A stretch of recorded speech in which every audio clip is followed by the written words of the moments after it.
toutes et à tous. Bienvenue à cette table ronde organisée dans le cadre des dialogues de Turing, un cycle de discussions s'inscrivant dans la continuité du séminaire Turing, un cours organisé par le Centre pour la sécurité de l'IA au département d'informatique de l'ENS Ulm et du Master MBA.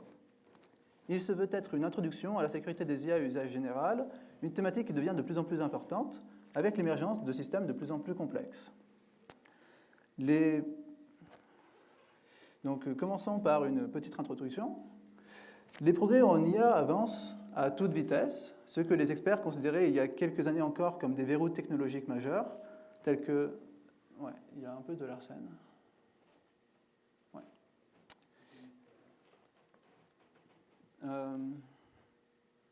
Non, mais je pense qu'il vaut mieux pas que... Ouais, il vaut mieux pas toucher, c'est fragile.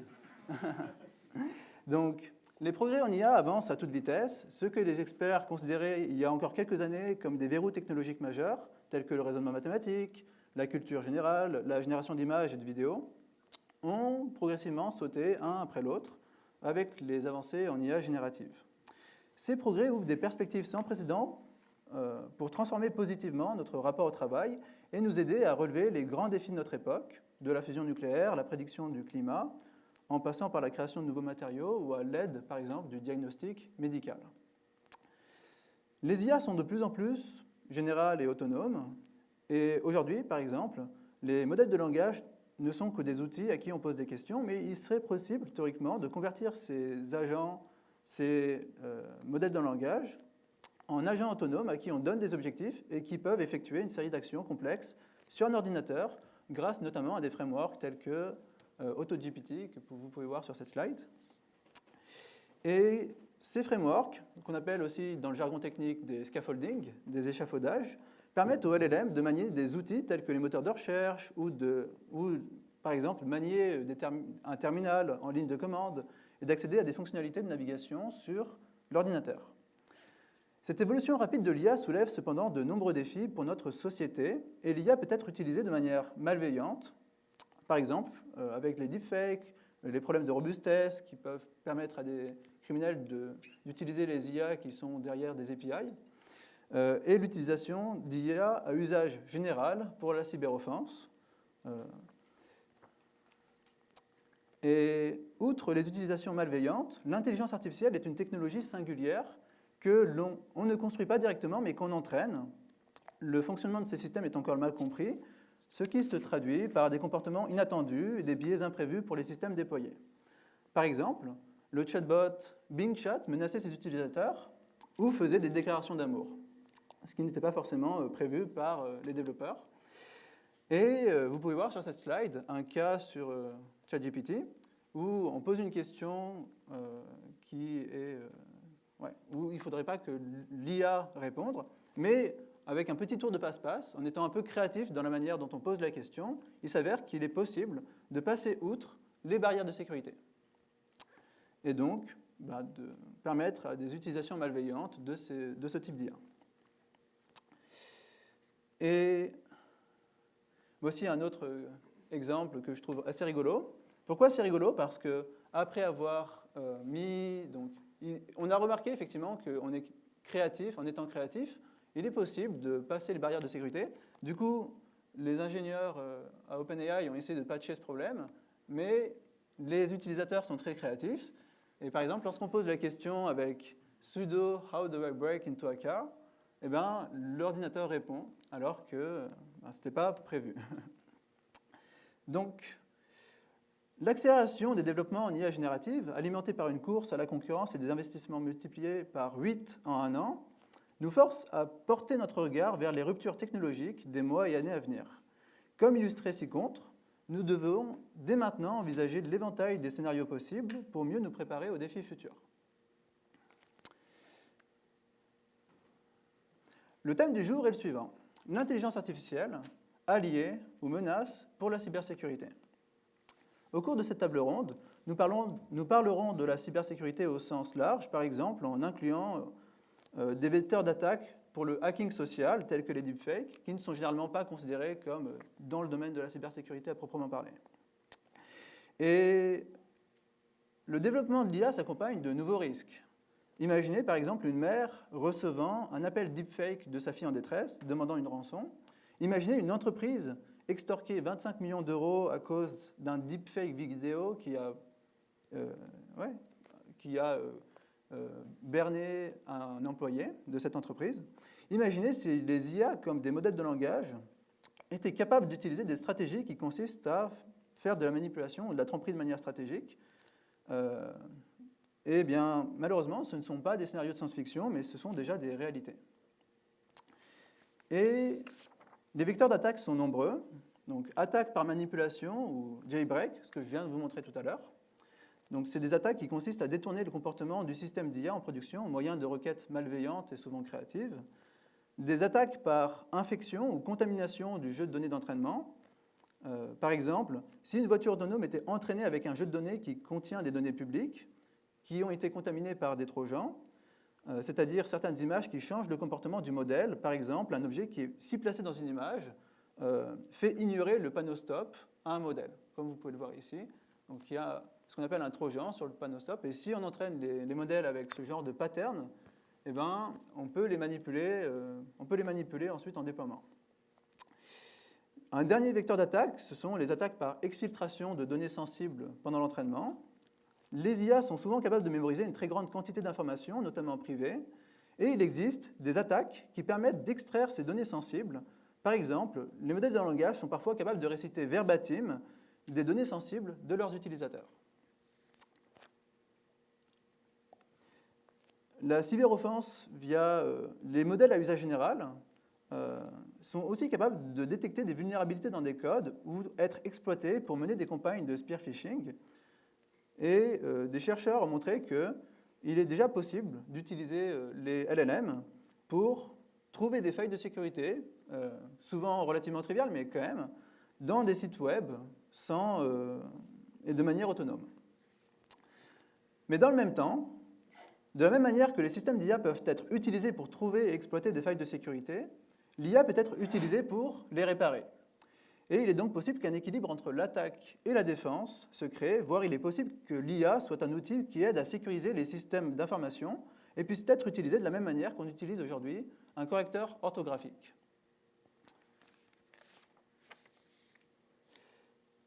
Afin de discuter de toutes ces questions, nous avons l'honneur d'accueillir aujourd'hui le panel suivant.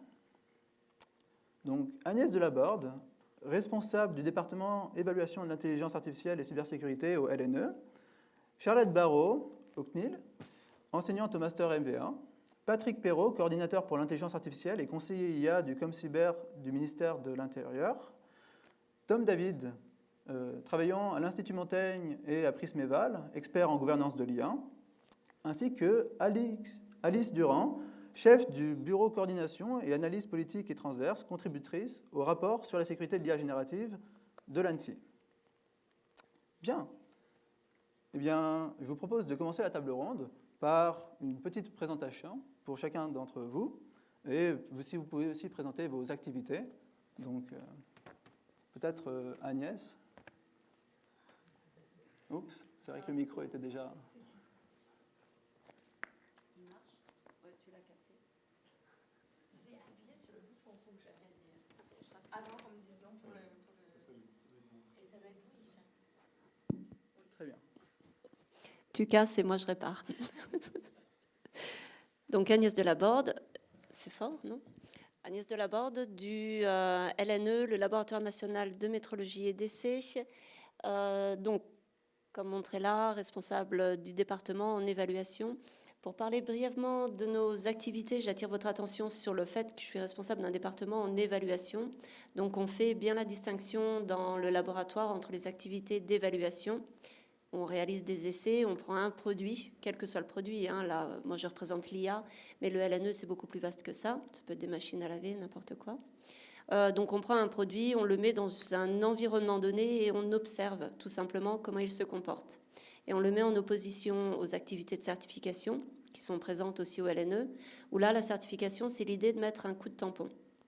Si on le remet dans le contexte de l'IA avec des mots qui parlent assez bien à l'heure actuelle, bon, l'évaluation, ça parle, les essais, des estimations de performance, de caractère éthique, des produits IA, etc.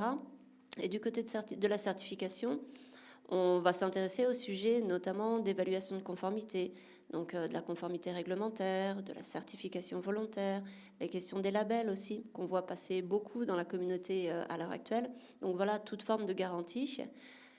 Dans le cadre de nos missions, nous, on s'assure que tout doit être fait bien. On est un laboratoire public avec sous la tutelle du ministère de l'Industrie, donc on réalise des prestations pour l'industrie. Et notre objectif, c'est de s'assurer que tout est bien fait, alors tant du côté des industriels qui vont fournir des solutions d'IA, que auprès des interlocuteurs, des intervenants, je ne trouve plus le mot, tous ceux qu'on croise actuellement beaucoup qui vont réaliser des formes d'évaluation de conformité ou qui vont apporter des gages de confiance ou même qui vont réaliser des essais. Nous, on s'assure que ce soit bien fait, que ce soit en tout cas que ça n'apporte pas de confusion pour l'industrie. Les industriels vont devoir être conformes à l'EIA Act, par exemple, à différentes réglementations, beaucoup. Et à l'heure actuelle, déjà, ils sont un petit peu beaucoup perdus. Donc nous, on s'assure de clarifier quelles sont les attentes, quelles sont les obligations réglementaires, quelles sont les capacités techniques aussi de démonstration des performances, etc. Voilà un peu l'idée et nos missions. Charlotte ? Merci. Donc bonjour, Charlotte Barrault. Donc moi je travaille à la Commission nationale informatique et liberté dans le service qui est dédié à l'encadrement de l'IA qui a été créé l'été dernier. Donc ça fait 1 an. Donc qui rassemble des gens de différentes formations, comme à la CNIL en général. Donc le principe, donc on est une administration indépendante publique. Et donc notre objectif, c'est notre mission en fait, c'est de réguler l'informatique en France. Et en particulier sous le prisme des données à caractère personnel qui sont utilisées dans les outils informatiques. Donc on a été créé en 1978, à l'époque c'était la loi informatique et liberté. Donc l'objectif était très général, c'était de faire en sorte que l'informatique se développe de manière vertueuse au service des citoyens. Et puis on a eu en 2018 un texte qui est en fait le texte pour lequel la CNIL fait autorité, qui est le règlement européen général de protection des données, le RGPD.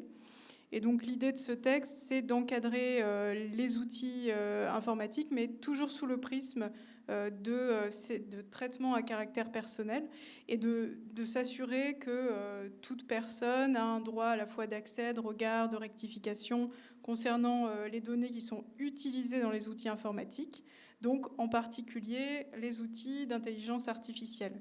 Et donc on travaille dans le service beaucoup à l'articulation entre le règlement européen, donc le RGPD, et l'AI Act qui est sorti et qui est spécialement dédié à l'encadrement des algorithmes, en fait, enfin, des outils informatiques, des outils d'IA, mais avec une définition très large.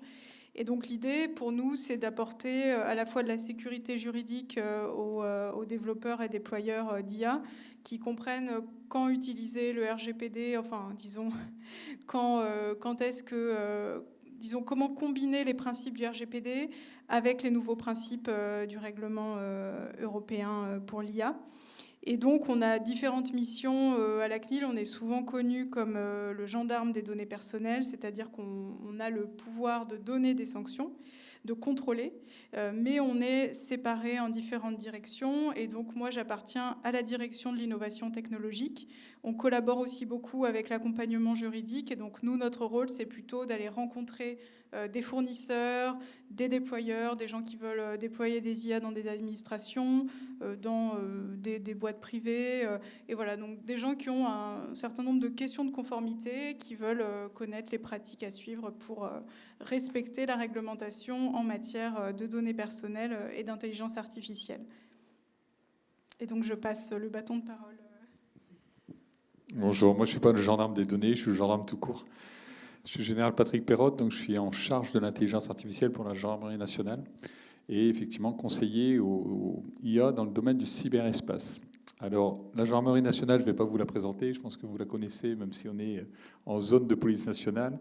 Ce sur quoi je voudrais insister, c'est la mission fondamentale de la gendarmerie, c'est de protéger le citoyen, protéger la population. Je distingue bien les deux, c'est-à-dire qu'il y a une protection de nos modèles démocratiques, de notre vivre ensemble. c'est de la liberté collective et la protection des libertés individuelles, donc, dont a parlé effectivement, et dont la CNIL est plus particulièrement en charge.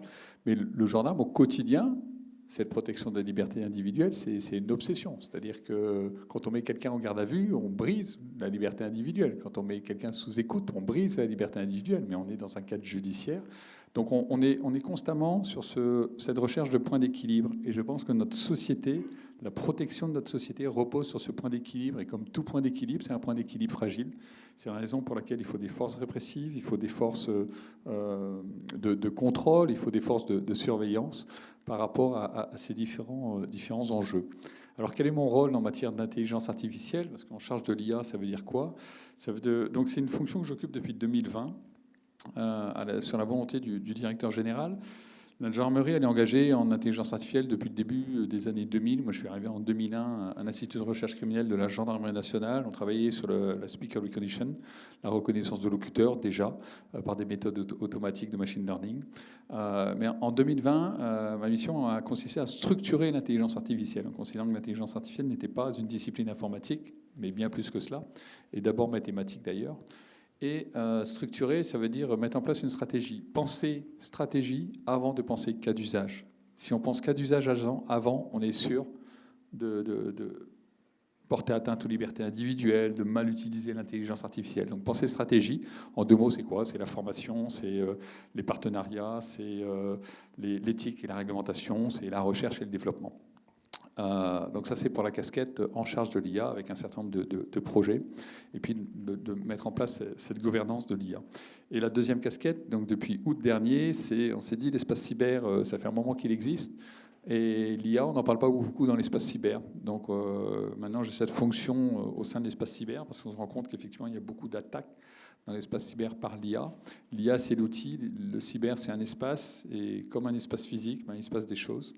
Donc, je vais tout de suite donner la réponse à la question qui est posée dans le cadre de ce séminaire, parce que souvent j'oublie moi de répondre à la question. Je remplacerai juste le et par le ou par le et puis vous avez ma réponse. Merci. Merci pour l'invitation. Donc moi, pour définir mes activités, je dirais que j'ai 2 casquettes. La première, c'est celle de l'Institut Montaigne. Donc c'est un think tank généraliste où on traite de tous les sujets relatifs aux politiques publiques. Et moi, mes sujets, c'est ceux qui sont en lien avec l'intelligence artificielle. L'idée, c'est on a plusieurs formats, des formats notes, des formats rapports. Et l'idée, c'est de les approfondir ou de les angler plus stratégiques pour faire des recommandations de politique publique qui ont vocation à être portées à l'oreille du gouvernement. Et l'objectif, c'est pas juste de porter la parole pour porter la parole, c'est de derrière créer les conditions pour générer des changements positifs sur le monde. Typiquement, dans les sujets qu'on a traités, les dernières notes, c'était proposer une stratégie pour investir l'IA sûre et digne de confiance. Et le second, c'était pour promouvoir une forme d'autorité de l'IA en France, qui d'abord prendrait la forme d'un centre d'évaluation de l'IA. C'est pour ça que je suis très content de voir le LNE aujourd'hui, qui après pourrait se transformer en autorité, justement pour se positionner sur ces sujets de gouvernance et prendre au sérieux la question des risques et de s'en saisir pleinement. Et donc ça, c'est ma première casquette. La deuxième, c'est Prism Eval. Et donc ce qu'on cherche à faire, c'est d'évaluer les capacités des modèles d'IA à usage général pour en extraire une compréhension fine sur le plan comportemental et utiliser cette compréhension au service d'une robustification des modèles, d'une meilleure sécurité, d'une meilleure sûreté, pour qu'on puisse extraire le maximum de bénéfices de l'intelligence artificielle et se prémunir, se départir d'un maximum de risques. On voit qu'aujourd'hui, pour les industriels, c'est un gros frein. Beaucoup sont réticents et on a vu Air Canada, on a vu McDo, on a vu Chrysler qui ont eu différents problèmes. Donc je pense que l'évaluation, c'est particulièrement clé, y compris pour la gouvernance et y compris pour les acteurs techniques. C'est un peu cette pierre angulaire qui va réconcilier innovation et sécurité. Et donc c'est ce qu'on vise à faire à Prism Eval, à repousser l'état de l'art sur ces questions. Voilà pour mes 2 casquettes. Bonjour à toutes et tous. Donc Alix Durand, merci pour l'invitation à cette table.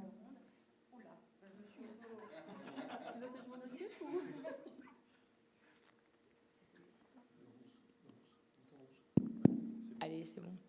Désolée. Donc, je travaille à l'ANSSI. L'ANSSI, c'est l'Agence nationale de sécurité des systèmes d'information, l'autorité nationale en charge de la cybersécurité de l'État et des organismes d'importance vitale. Donc, nous, on est un service du Premier ministre rattaché au SGDSN, le Secrétariat général de la Défense et de la Sécurité nationale. Donc, on est en charge du volet cybersécurité et pas du volet cyberoffensif. En France, nous disposons d'un modèle qui présente une dichotomie entre l'aspect offensif et l'aspect défensif dans le cyberespace. Et au sein de l'Agence nationale de sécurité des systèmes d'information, je suis notamment en charge du bureau coordination et analyse politique et transverse, où on porte notamment la politique de cybersécurité de l'intelligence artificielle.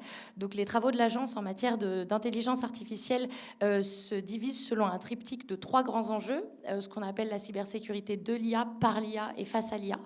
La cybersécurité, on pourra peut-être rentrer un petit peu plus dans le détail dans le cadre des questions, mais la cybersécurité de l'IA concerne tout ce qui a trait aux vulnérabilités des systèmes d'intelligence artificielle et comment les sécuriser, les évaluer et garantir que leur déploiement ne s'accompagne pas d'un accroissement de la surface d'attaque. La cybersécurité par l'IA, c'est un petit peu le côté positif de l'IA. Il n'y a pas que des risques à l'intelligence artificielle, il y a aussi des opportunités, notamment dans les usages qu'on peut faire des systèmes d'intelligence artificielle pour l'automatisation de certaines fonctions de sécurité. Et enfin, la cybersécurité face à l'IA concerne tout ce qui va être l'utilisation malveillante potentielle de l'intelligence artificielle par des cyberattaquants pour conduire des cyberattaques comme il a été présenté dans le petit mot introductif. On a vu que les attaquants pouvaient être créatifs avec ce type de technologie. Merci beaucoup pour toutes ces présentations. Donc nous allons continuer avec... alors peut-être en loge, on peut peut-être baisser un tout petit peu le son. Ouais. Alors, on va continuer avec la présentation de quelques-uns des risques. Donc, Alix, vous avez déjà le micro. Est-ce que vous pouvez présenter rapidement les risques que vous avez évoqués dans le récent rapport que vous avez co-publié, le guide de recommandations de sécurité pour un système d'IA générative? Peut-être que vous pouvez détailler quelques-uns des risques qui y sont présentés. Avec plaisir. Donc, on a publié un guide sur la sécurisation de l'intelligence artificielle générative en mai 2024. Donc il y a de ça un peu plus d'un mois. Donc on a fait un peu plus d'une trentaine de recommandations. Donc je vous ai sélectionné un petit peu les principales dans le cadre de cette table ronde qui permettaient de mettre en exergue certains risques spécifiques à l'intelligence artificielle. En tout cas, l'intelligence artificielle, donc nous on a essayé de la définir pour vis-à-vis des nouveaux risques qu'elle présentait en matière de cybersécurité par rapport à d'autres systèmes statistiques ou automatisés. Donc par rapport au LLM en particulier, on a vu il y a plusieurs différentes générations de GPT, vous les avez mentionnées dans votre mot introductif. En fait, la plupart des générations successives d'intelligence artificielle qu'on voit émerger ces derniers mois se sont succédées et ont eu pour vocation d'amélioration des performances, mais pas amélioration de leur niveau de sécurité. Aujourd'hui, la cybersécurité de l'intelligence artificielle, c'est pas quelque chose qui est mature et abouti dans le cadre de ces modèles-là. Donc, ce sont des modèles qui, comme n'importe quel système d'information, présentent des vulnérabilités. Et donc, il convient d'être assez prudent vis-à-vis de l'usage qu'on en fait et de l'exploitation des vulnérabilités de ces systèmes-là. Donc, dans ce contexte-là, la recommandation qui était associée, c'était d'associer tout déploiement d'intelligence artificielle à une analyse de risque préalable permettant d'évaluer le rapport bénéfice-risque lié au déploiement de ces technologies. Par ailleurs, les systèmes d'intelligence artificielle donc, sont des systèmes statistiques. Quand ils donnent une réponse, c'est la réponse la plus probable possible compte tenu des données sur lesquelles ils ont été entraînés et compte tenu des données sur lesquelles ils travaillent une fois mis en production. Et ça peut donner lieu à des phénomènes de biais, d'hallucination, parce qu'il y a eu un biais dans le jeu de données d'entraînement ou ce genre de choses. Donc, pour ce faire, il faut que l'utilisateur conserve une capacité d'entendement vis-à-vis du résultat qui est fourni par l'intelligence artificielle, qui n'est pas un résultat vrai, mais le résultat le plus probable possible. Donc ça, c'est un deuxième risque, celui du phénomène d'hallucination. Un autre risque, c'est aussi tout ce qui va concerner les modalités d'hébergement. En fait, l'intelligence artificielle, c'est pas que des données, des algorithmes, des modèles, etc. C'est aussi toute une infrastructure d'hébergement et d'entraînement, notamment dans des infrastructures nuagiques. Et donc ça, c'est aussi un risque en matière de cybersécurité. Je dirais un risque plus classique qui s'applique à n'importe quel autre système, mais qu'il est intéressant d'avoir en tête. Ce qui pose aussi les questions de défaut, de cloisonnement, d'intégrité des modèles, etc. Et un dernier risque aussi qu'on a mis en exergue dans le rapport, c'était celui la possibilité de pouvoir récupérer les données qui ont servi à l'entraînement à partir des résultats du modèle. Donc un risque pour l'intégrité et la confidentialité des données. En fait, une fois que les données sont données à une intelligence artificielle pour de l'entraînement ou de la mise en production, ces données laissent une trace dans le modèle et on est capable de pouvoir inférer ces données-là. Et donc, il faut faire attention à ce qu'on donne comme données. Nickel. On peut continuer la présentation des risques avec Tom. Donc, Tom, à Prismeval, du coup, vous êtes une organisation d'évaluation. Quels sont les risques que vous considérez au sein de cette startup ? Peut-être pour donner un peu de contexte avant sur la raison pour laquelle on pense que c'est important de se saisir de ces questions des risques, notamment, et de les évaluer. Au niveau des entreprises qui développent les modèles d'IA, ce qu'on observe, et ce que j'observe, c'est qu'il y a des dynamiques de course, et il y a une pression au déploiement qui est assez forte. Typiquement, on a OpenAI, Anthropic, on a des acteurs chinois, où chacun essaye de s'inscrire dans une dynamique où ils veulent avoir le plus gros modèle, le plus performant, le plus général, le plus agentique. Il y a des parts de marché énormes à aller chercher, et donc ça, c'est un incitatif très fort à repousser les scores sur les benchmarks et à déployer avant l'autre pour aller conquérir des parts de marché. On le voit avec Anthropic qui fait de la pub assez conséquente dans les aéroports en ce moment. Ils se font des petits tacles les uns les autres. C'est un milieu très étroit où il y a même des démarches de harponnage très fortes sur les salariés. Donc bref, il y a ce contexte de course qui font qu'il y a des pressions au déploiement. Et quand il y a la pression au déploiement, c'est pas là où on a la tête la plus froide. Et donc, on est plus incité à déployer très vite plutôt que prendre le temps de faire des évaluations, de s'assurer longuement qu'on maîtrise très clairement la chaîne de valeur, qu'il y a de la sécurité à tous les niveaux. On déploie et après on voit. Donc on pense que c'est important de s'en saisir et de s'en saisir vite. Donc nous, la manière dont on fonctionne, on a développé un premier outil, on essaye de faire de l'élicitation de comportement. Et en gros, tout ce qu'on peut spécifier en langage naturel, donc le type de choses qu'on a testé, évalué et qu'on a pris, on prend la liste des 43 comportements d'OpenAI qu'ils ne veulent absolument pas voir dans leur modèle. Pour en citer quelques-uns, la promotion du génocide, la recette de la méthamphétamine, et bref, je pourrais en citer plein d'autres tout aussi horribles les uns que les autres. Ils ont investi beaucoup d'argent dessus. Ils parlent de 20% de leur puissance de calcul. En réalité, avec les déboires récents, on sait que c'est beaucoup moins. Mais donc, nous, on essaye de les prendre au mot et de se dire, est-ce qu'effectivement, il y a de la sécurité sur ces questions ?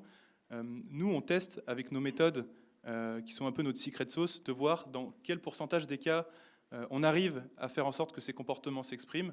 Et pour vous donner quelques résultats, sur les derniers modèles de Claude 3, GPT-4, Llama 2, Llama 3, on y arrive dans 100% des cas, par exemple sur promotion du génocide, on y arrive dans 100% des cas sur la recette de la méthamphétamine, et on a des résultats assez, j'allais dire satisfaisants, je ne sais pas si c'est satisfaisant, mais on a des résultats assez intéressants, et même sur les modèles, typiquement les modèles Llama-Garde, qui ont été spécifiquement développés dans le but d'être plus sûrs, on se rend compte qu'en fait, c'est un vrai gruyère, et c'est assez facile de contourner les sécurités.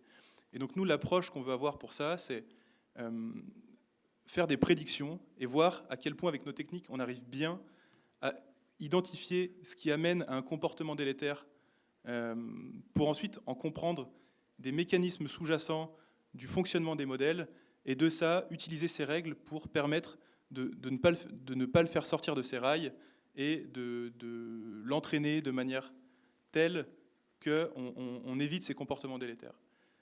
Je ne réponds pas tout à fait à la question et je développe plus sur l'approche qu'on a et pourquoi. Mais c'est tout aussi intéressant. Eh bien oui, Patrick, vous pouvez... Donc, moi, je vais essayer de distinguer risques et menaces. Et il y a pas mal de choses qui ont déjà été dites, donc ça va être un petit peu redondant. Mais je voudrais effectivement insister sur le fait que la cybersécurité, c'est un centre de coût, c'est pas un centre de profit. Ça veut dire qu'aujourd'hui, quand on est dans une course, effectivement, au profit, le centre de coût est plutôt pénalisant. Autant pour ceux qui développent les solutions que pour ceux qui les accueillent. Et donc, on voit beaucoup de victimes qui n'ont pas mis en place des pare-feux suffisants pour effectivement se préparer à ces attaques. Et effectivement, les développeurs de solutions, j'y reviendrai dans les menaces, ne mettent pas en place les outils suffisants pour garantir une cybersécurité par rapport à l'usage qu'on fait de leurs outils. L'autre risque, c'est un risque de réglementation. Moi, l'enjeu aujourd'hui, c'est mon client, c'est le criminel. Le criminel, il a une règle, c'est de ne pas respecter la réglementation. C'est presque par essence. La loi, c'est pas forcément quelque chose qu'il aime. Ça veut dire que la réglementation ne nous protège pas des criminels. Alors, qui nous protège des criminels? Les gendarmes. Les gendarmes, si on est contraint dans notre capacité à riposter face à ces attaques, on ne protégera pas le citoyen. C'est-à-dire qu'aujourd'hui, moi, sur le côté, j'ai une arme à feu, le citoyen n'a pas d'arme à feu, je connais la réglementation d'utilisation de l'arme à feu, je suis entraîné à utiliser mon arme à feu, je connais les conséquences d'utilisation d'une arme à feu. Avec l'IA, c'est pareil. C'est-à-dire que l'AI Act a défini des usages et des risques, mais souvent en oubliant qui allait tenir l'arme à feu. Et ça, c'est quelque chose qui est important parce que c'est un vrai risque de générer une asymétrie entre ce que pourront faire les criminels et ce que pourront faire les forces de sécurité intérieures. Alors, je pousse un peu le trait parce qu'en réalité, au fur et à mesure des discussions, on a réussi à avoir un texte plutôt équilibré au niveau de l'AI Act et tout ça, au fur et à mesure, réussi à s'équilibrer. Et j'espère que les déclinaisons nationales vont respecter cet équilibre parce que ça me paraît essentiel. Alors, les menaces, elles sont... J'ai envie de reprendre un peu l'introduction. Elles sont sans limite, parce que la limite, c'est l'imagination du criminel. Là aussi, certaines menaces ont été évoquées. Hein. Évidemment, les deepfakes, tout ce qui est attaque informationnelle, ça va exploser. On aura dans les années à venir, dans la génération, il y a beaucoup de jeunes dans la salle, que vous êtes, le rapport à l'information ne sera pas du tout le rapport que moi j'ai eu à l'information. Mais il n'y a pas que l'information, le rapport à l'expert ne sera plus du tout le même que le rapport que j'ai eu, moi, à l'expert. Parce qu'aujourd'hui, avec ChatGPT, tout le monde est un expert. Et on trompe sur l'information, on trompe sur la qualité potentiellement de la personne. Donc ça, c'est un vrai enjeu pour demain. Alors les deepfakes, c'est quoi? C'est les faux ordres de virement, c'est l'arnaque au président qu'on a évoqué, c'est les arnaques à la romance, c'est tout ce qui est...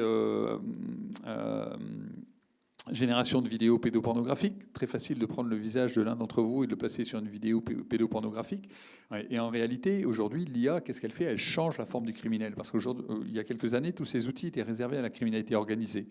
Ensuite, il y avait quelques geeks qui arrivaient à faire des choses un peu extraordinaires. Et aujourd'hui, en fait, par l'IA, qui est plus un catalyseur en fait, que le générateur de ce mouvement-là, on parle de crime as a service. C'est-à-dire qu'on choisit ce qu'on veut. On choisit d'attaquer un hôpital, une mairie, un grand groupe. On choisit de générer une campagne de phishing. On choisit de générer des malwares. Il y a WormGPT pour les virus. Je crois qu'il a été fermé il y a quelques temps. Mais il y a FraudGPT, il y a LoveGPT. Tout ça, c'est des LLM qui permettent effectivement de générer des attaques malveillantes. Après, il y a la robustesse des LLM, on en a parlé. C'est extrêmement fragile. On a fait un hackathon il y a 2 semaines de cela. On les attaque par du prompt engineering, on les attaque par du fine-tuning, de l'adaptation à des données non censurées, et puis on les déforme complètement. Déjà que le LLM hallucine. Bon, l'humain hallucine beaucoup plus que le LLM, ça on oublie de le dire. Mais en plus, il est très fragile. Donc attention à la confiance qu'on accorde à tout cela. Et je dis ça devant une population qui, je suis sûr, utilise les LLM beaucoup plus que moi. Et presque dans votre quotidien, comme moi, à mon époque, on utilisait les moteurs de recherche. Et c'est quelque chose qui va se développer de plus en plus. Donc gardons l'esprit critique par rapport à ces sujets-là. Après, on est très sensible à tout ce qui est attaque adverse. Génération d'un bruit particulier pour fausser l'interprétation d'un système. Hein. On confond une autruche avec un bus juste en injectant un bruit. Nous, le problème, c'est pas de confondre l'autruche avec un bus, c'est pas très grave, mais plutôt un panneau stop avec un panneau à 110. de confondre le passeport d'un criminel avec le passeport de monsieur tout le monde. Tout ça, c'est des problématiques qu'on a directement. Et quand j'évoque ça, ça me permet aussi de poser comment on conçoit la cybersécurité au sein de la gendarmerie nationale. On l'a dans une approche très globale. La cybersécurité, ce sont les atteintes au système d'information, mais c'est aussi pour nous les infractions commises dans l'espace cyber. C'est pour ça que j'évoquais la pédo, tous ces sujets-là relèvent aussi de la cybersécurité et de la cybercriminalité. Donc j'ai encore des tonnes d'exemples parce que l'imagination du criminel est très vaste, mais je voudrais aussi laisser les temps de parole des uns et des autres. Mais objectivement, par rapport à cette ouverture aux criminels, gardons en tête qu'il faut qu'on ait des forces qui nous protègent et que ces forces aient les capacités de nous protéger. Merci. Oui, donc pour présenter un exemple donc de ce qu'on peut un peu voir à la CNIL en termes de scénario de risque et ce à quoi on prête attention. Donc pour reprendre ce que disait Patrick Perrault, effectivement, la cybersécurité, ce qui est important de comprendre, c'est que c'est vraiment lié à un usage malveillant. Il y a une intention derrière, il y a une intention de nuire. Et donc la question, c'est quel est le curseur de la régulation et quelle est finalement sa capacité, que peut le régulateur face à un usage qui, de toute façon, par nature, est malveillant. Une des solutions, évidemment, qui ne permet pas exhaustivement de protéger, mais qui est déjà un bon ancrage pour la sécurité, c'est de demander à ce que nous, on appelle le responsable de traitement, c'est-à-dire la personne qui a en sa possession les données à caractère personnel, de mettre en œuvre un certain nombre de mesures pour protéger ces données. Donc l'idée, c'est quand même qu'il y ait une relation de confiance entre les personnes concernées, c'est-à-dire les personnes dont les données sont utilisées, et puis la personne, que ce soit privée ou publique, qui va les utiliser et qui prétend en fait pouvoir les protéger. Et donc nous, comme je vous le disais, on applique un texte qui s'appelle donc le RGPD, et ce texte, dans son article 32, demande à toute personne qui traite des données à caractère personnel, et ce qui peut être simplement le fait de les posséder, de ne pas forcément développer un algorithme, mais simplement garder des données à caractère personnel, c'est déjà un traitement, et en tant que tel doit justifier un certain nombre de mesures de sécurité, notamment l'hébergement, la possibilité ou non de les envoyer, la possibilité ou non de les diffuser, etc. Et donc, en fait, ce que demande cet article 32, c'est... donc, il donne quelques pistes, mais l'idée, c'est, voilà, que fait-on pour la sécurité de ces données ? Il y a différentes solutions qui sont, par exemple, le fait de pseudonymiser, donc de transformer les données sans perte de généralité. Donc l'idée, c'est, par exemple, un prénom. Est-ce que ça apporte quelque chose à un traitement de données d'avoir un prénom ? La réponse peut être oui dans certains cas, mais il y a énormément de cas où en fait le prénom n'apporte rien, le nom de famille n'apporte rien, etc. Ce qu'on veut, c'est pouvoir avoir un individu agrégé et traiter cet ensemble de données comme un individu, mais sans nécessairement être capable de recouper avec des données identifiantes comme l'adresse mail. Donc en fait, l'idée, c'est, et c'est un des grands principes du RGPD, c'est minimiser. Minimiser les données à caractère personnel, c'est déjà protéger en partie les possibilités de réidentification du traitement. Maintenant, la question, ça pourrait être, c'est une question naïve, mais qui en fait a un sens, c'est mais quel est le risque de réidentifier quelqu'un ? En fait, qu'est-ce que ça apporte ? Alors, il y a des cas qui sont évidents dans le cas de malveillance notoire, mais on pourrait dire, voilà, est-ce que la confidentialité, quels sont les risques finalement de perte de confidentialité ? Est-ce que c'est si grave que ça ? Et donc, je vais prendre un exemple assez simple qui est donc un exemple fictif, mais qui synthétise un petit peu ce qu'on voit passer à la CNIL en ce moment. Donc l'idée, comme ça a été dit auparavant, c'est qu'il y a de nombreuses attaques qui peuvent être menées sur des langages, des modèles de langage, des grands modèles de langage. C'est des modèles qui peuvent régurgiter sous certaines conditions des données d'entraînement. C'est des modèles qui mémorisent en partie ces données d'entraînement et donc, voilà, a fortiori, peuvent les régurgiter. Et c'est des modèles qui sont assez fragiles sur certains aspects. L'idée, c'est que, par ailleurs, il y a beaucoup de gens qui veulent utiliser les modèles de langage, qui viennent nous voir en demandant sous quelles conditions ils peuvent les utiliser. C'est des outils qui ne relèvent pas simplement du gadget, ça peut simplifier énormément une part du travail, de la charge de travail de certains employés, ça limite la bureaucratie et surtout ça agit comme un moteur de recherche sur des grosses bases de données. Donc on peut lui donner à manger, enfin je pense que vous connaissez ça bien mieux que moi, mais c'est vraiment des outils qui permettent en fait de faire du fléchage d'informations de manière extrêmement rapide, même si ce qui sort n'est pas forcément vrai, mais il y a un critère de pertinence qui est très intéressant pour faire de la recherche sur des ensembles de données. Donc nous, à la CNIL, ce qu'on fait, c'est qu'on est consulté pour certaines demandes d'autorisation de recherche en santé. Donc par exemple, si un hôpital veut développer un algorithme, on pourrait le dire comme ça, qui sort un peu du cadre de certains référentiels classiques prévus, ce qu'ils vont faire, c'est qu'ils constituent un dossier et puis ils demandent à la CNIL s'ils ont le droit de mener cette recherche, si leur traitement est licite. Et donc, on peut prendre l'exemple d'un modèle de langage qui serait développé pour parcourir un ensemble de données sur des patients dans un hôpital et qui aurait pour objet simplement de synthétiser, on va dire, les points saillants d'un dossier, les points saillants de comptes rendus médicaux précédents. Donc tout ça, on en voit l'utilité, les médecins en voient l'utilité. Et puis on pourrait imaginer plus précisément que ce modèle de langage, il va être fine-tuné, il va être spécifié pour un certain nombre de maladies rares, donc sur un sous-ensemble de données très particulier. Donc, comme Charbel en parlait tout à l'heure, il y a un exemple d'attaque que vous connaissez très certainement qui s'appelle l'attaque par exfiltration. Et donc, on peut réussir à inférer en observant le comportement d'un modèle de langage sur des données, en inférant si les données qu'on lui propose appartiennent à la base d'entraînement ou pas, parce qu'au bout d'un certain temps, on a un pattern qui se crée sur les données qu'il a déjà vues.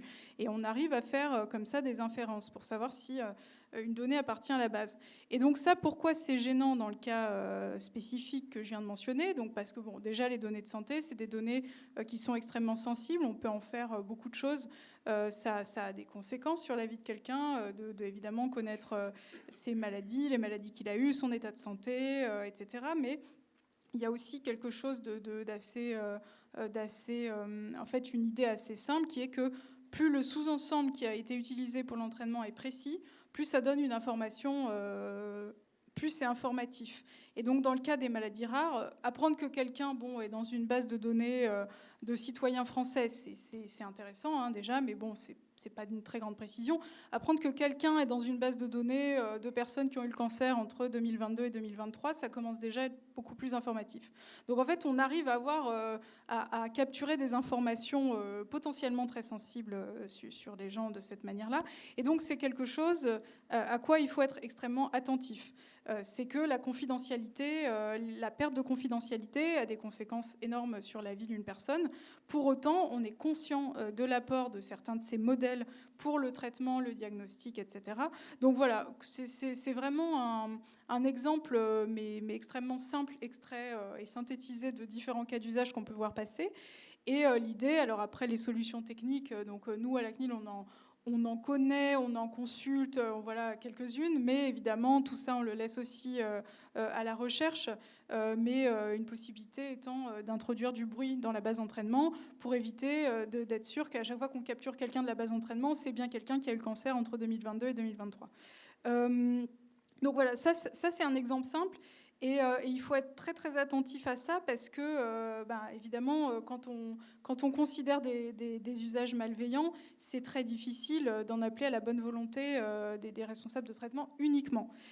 Une des solutions, et nous, ce qu'on est très attentif à ce type de solution, qui n'est pas parfaite, mais qui a quand même le mérite d'exister, c'est de compartimenter les accès. Typiquement, pour certaines attaques par exfiltration, il faut disposer d'une sous-partie de la base de données d'entraînement pour avoir un modèle vraiment efficace.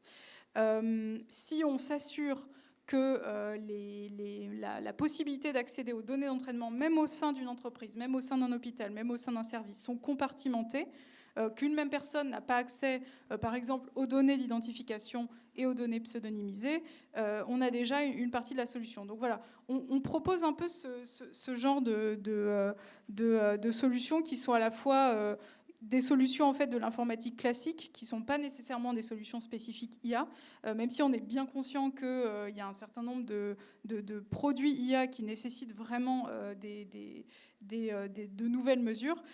Mais voilà, c'est assez finalement important et délicat de donner des solutions qui n'étouffent pas complètement l'intérêt des cas d'usage. Et c'est pour ça que, je pense pouvoir y revenir tout à l'heure, mais il faut bien distinguer la notion de cybersécurité et de menace de cybersécurité de la notion de risque. La notion de risque n'est pas forcément liée à un usage malveillant, c'est lié à l'incertitude. Et on sait que les modèles d'IA sont employés sous des conditions qui sont extrêmement diverses, donc on ne peut pas toujours prévoir le contexte dans lequel elles seront utilisées. Donc voilà, pour conclure un petit peu cet exemple, l'idée c'est que on n'a jamais de solution qui est parfaite en régulation, déjà parce qu'il y a toujours un temps on va dire le temps de vraiment de bien comprendre la technologie, de comprendre précisément dans le cas des adversarial attacks, ce qu'on voit c'est que on a un usage qui pourrait être bénéfique à la base et puis finalement c'est renversé. Donc c'est vraiment l'idée, c'est de prendre le temps de bien comprendre la technologie, d'être capable de prendre suffisamment de recul pour donner des recommandations qui seront génériques et qui seront applicables même si la technologie évolue, ce qui va très très vite dans le cas de l'IA. Et voilà, de proposer des critères qui sont simples. Dans le cas de la pseudonymisation que j'ai donnée, le G29, donc, qui est l'ancien nom du rassemblement des CNIL européennes, en avait donné 3.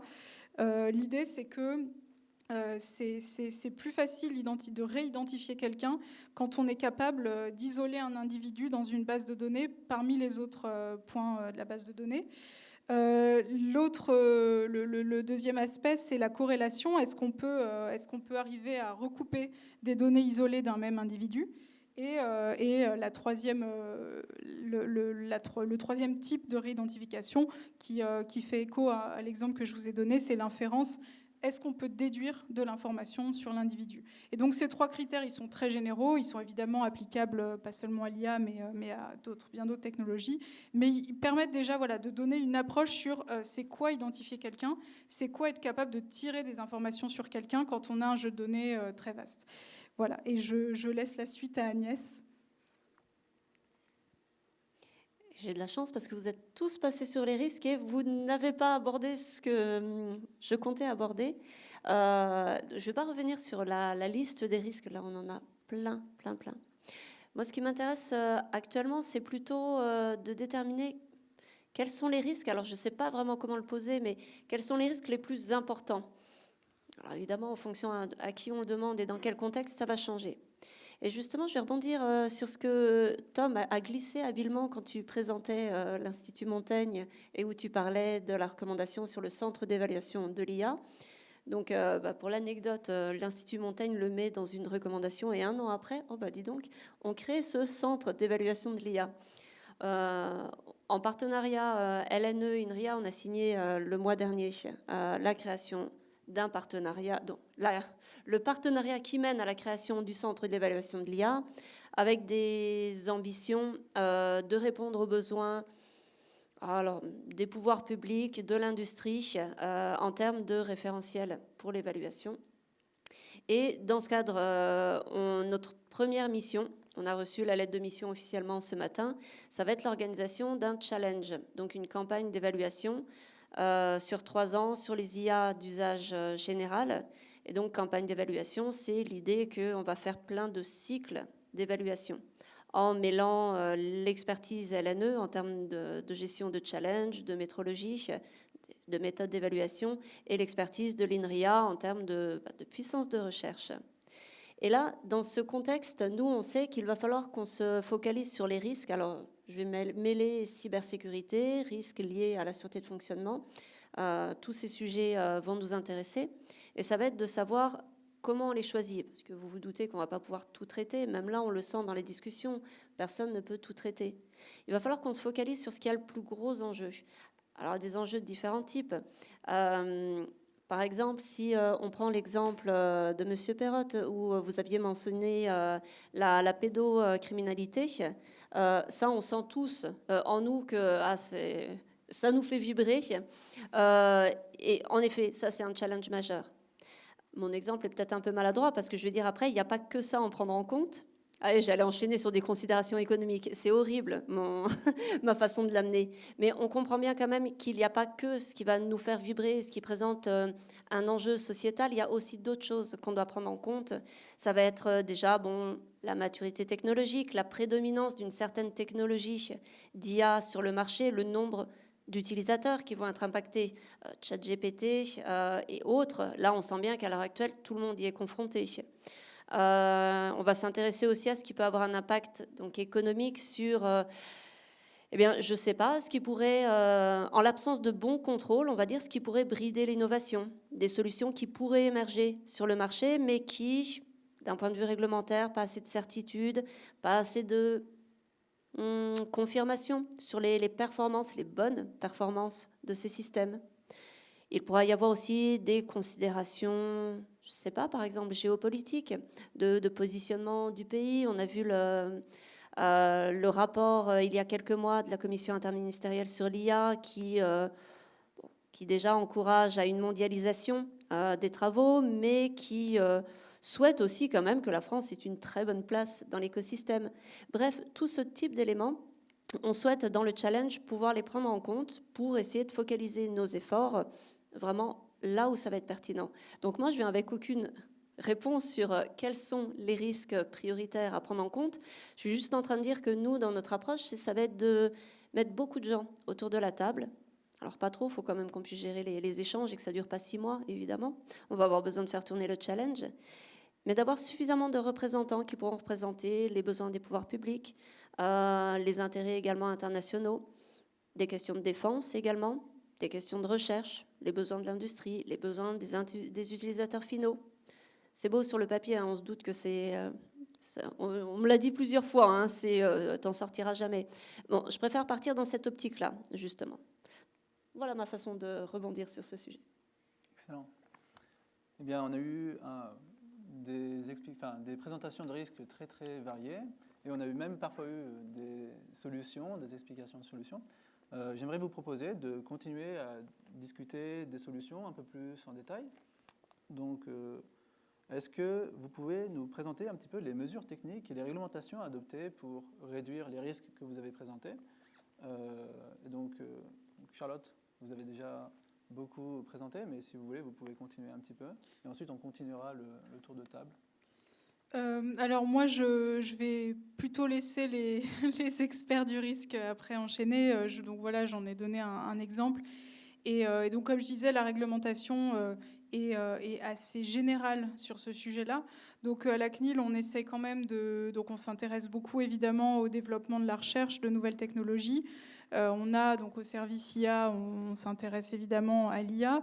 On a aussi un laboratoire d'innovation technologique qui fait de la recherche sur un ensemble de solutions techniques. Donc on essaye, quand on fait des recommandations, quand on fait du droit souple, justement de glisser des exemples de solutions. On essaye aussi beaucoup de consulter l'académie, de dialoguer avec eux.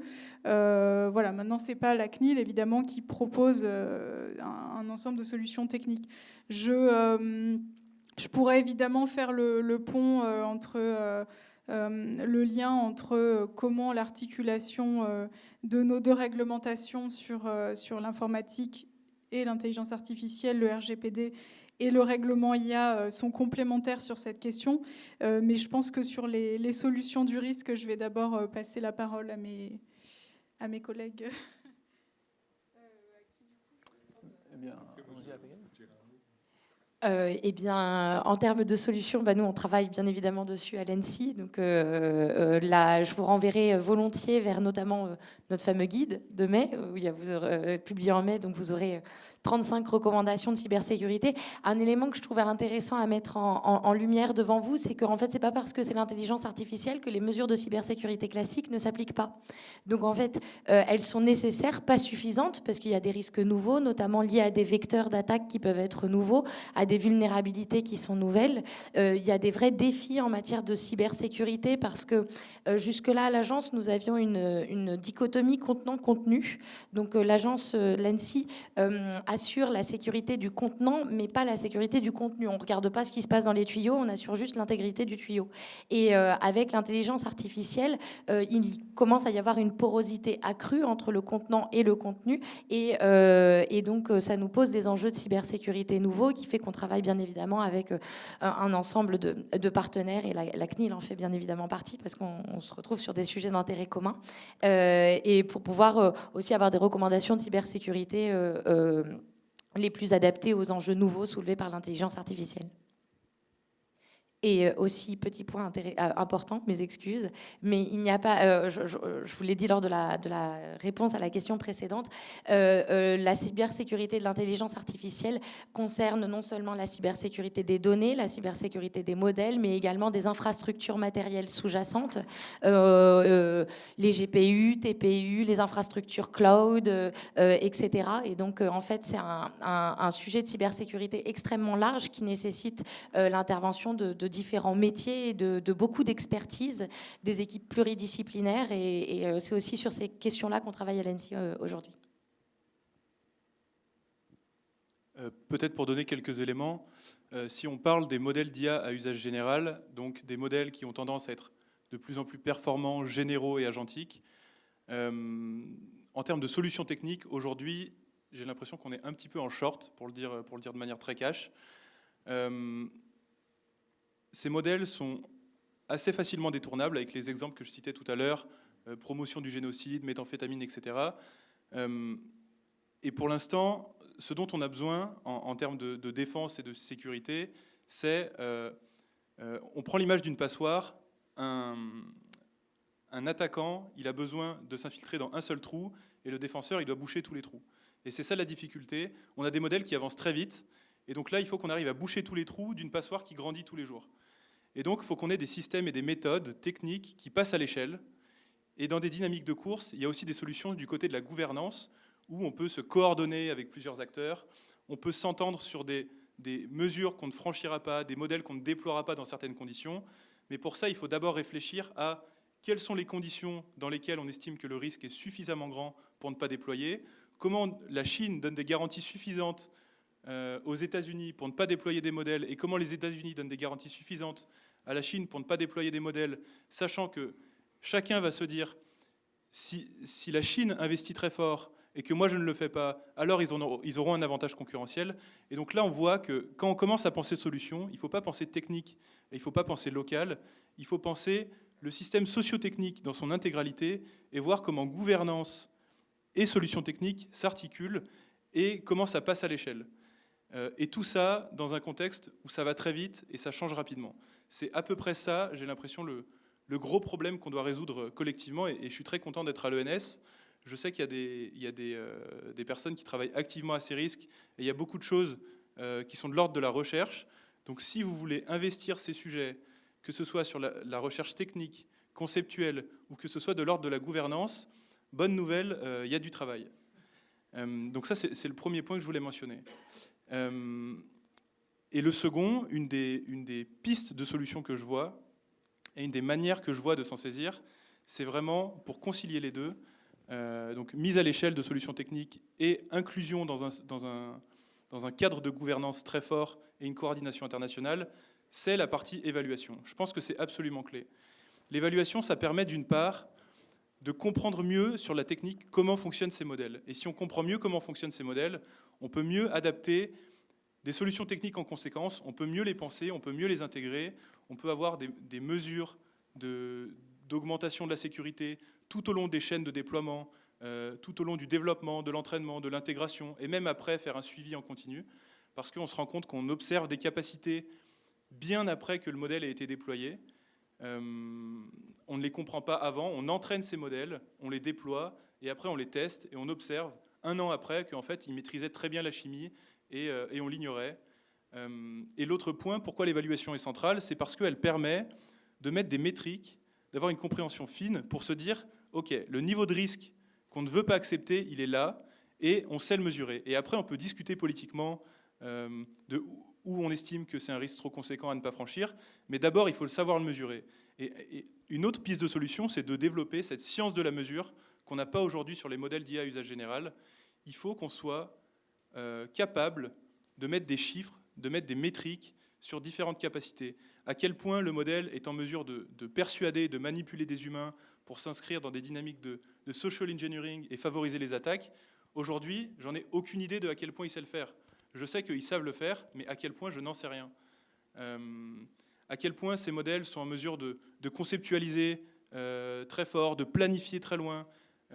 On a des idées, mais concrètement, dire comment, pourquoi et combien mettre un chiffre dessus, on ne sait pas faire. Donc je pense qu'une première solution, c'est investir très fort pour développer cette science de la mesure et ensuite faire le travail d'amener ça dans les sphères internationales, d'amener ça dans les discussions internationales pour se dire comment on s'entend sur des chiffres et à partir de ces chiffres, qu'est-ce qu'on met en place pour basculer dans un mode où on crée les conditions de la confiance et qu'on enraye ces dynamiques de course.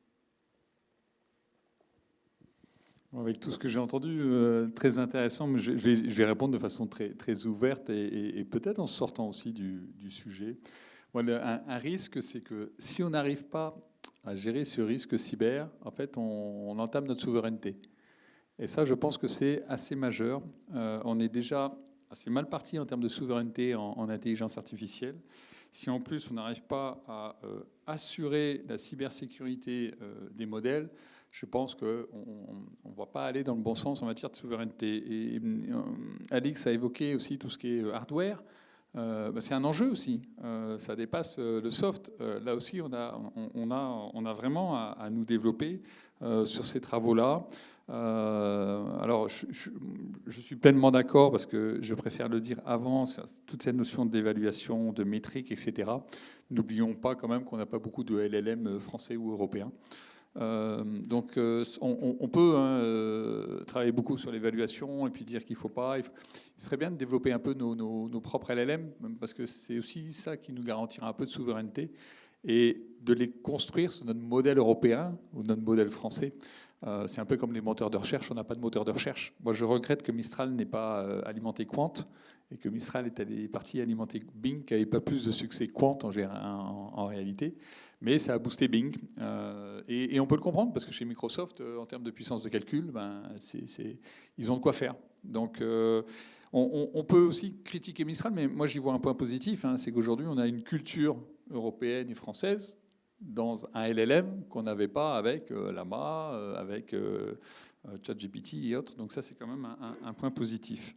J'ai aimé aussi la notion de résilience qui a été évoquée. C'est pas parce qu'on parle d'IA. Alors moi j'ai l'impression que l'IA est née en 2022 avec les LLM, tellement on en parle. Tout le monde enfin il y a beaucoup de jeunes, donc c'est vrai que. Mais ceux qui sont un peu plus anciens, je vous regarde monsieur parce qu'on a un peu. mais voilà, on a connu autre chose que les LLM. Et je crois que cette notion de résilience, nous dans la criminalité, on est bluffé par la capacité imaginative, mais aussi par la simplicité parfois des attaques, et on ne sait plus faire. Donc il faut être capable de garder aussi ce large spectre, et j'aime bien l'exemple un trou pour l'attaquant et tous les trous pour le défenseur, parce que en termes de résilience, c'est pareil, il faut qu'on ait un très large spectre en termes de défense sur nos problématiques. J'aime aussi la notion d'incertitude autour du contexte d'usage des IA qui a été posée dans la question, parce que c'est le vrai enjeu en fait. Il y a 3 ans, tout était sur le métavers. Aujourd'hui, il y en a beaucoup qui ne savent plus écrire métavers. Par contre, ils savent écrire les LLM, ils savent écrire ChatGPT, ils savent écrire tout ça. Mais le métavers reviendra, je pense. Mais c'est bluffant de voir à quel point on est capable de changer du tout au tout. Et ça, c'est un enjeu d'évaluation, un enjeu de réglementation. Comment on va réussir à avoir cette agilité, comment on va réussir à avoir cette adaptabilité face à ces évolutions-là? Je crois que c'est le défi des instances de régulation dans les années à venir. On voit bien que qui connaît l'AI Act? Qui l'a lu? Qui est menteur? Il y a 285 pages dans l'AI Act, il a été réduit, il y en avait un peu plus avant. Il est assez compliqué aussi à comprendre, mais Mais effectivement, l'AI Act a envisagé les LLM un peu dans la fin des négociations et on voit bien que ça n'a pas été très, très bien instruit. Tout ce qui est cybersécurité et IA n'est pas très, très bien instruit dans l'AI Act. Donc on voit que cet AI Act, contrairement au RGPD, il va demander beaucoup de révision, beaucoup d'évaluation. C'est pas grave. Ça fait partie de cette réglementation qui va devoir être agile et s'adapter effectivement à ces évolutions. Et un point sur lequel je voudrais insister, c'est la notion de normalisation, parce que je m'interroge quand même beaucoup sur la notion de normalisation qui est très importante et qui a montré tout son intérêt dans beaucoup de disciplines. En IA, ça va poser des questions quand même, du fait de cette évolution-là. C'est-à-dire que, allez, j'utilise un système de reconnaissance faciale qui est normalisé. Tout va bien. 5 ans après, il est toujours normalisé, tout va bien, mais il est totalement obsolète. Au bout de 5 ans, il est totalement obsolète, mon système de reco facial.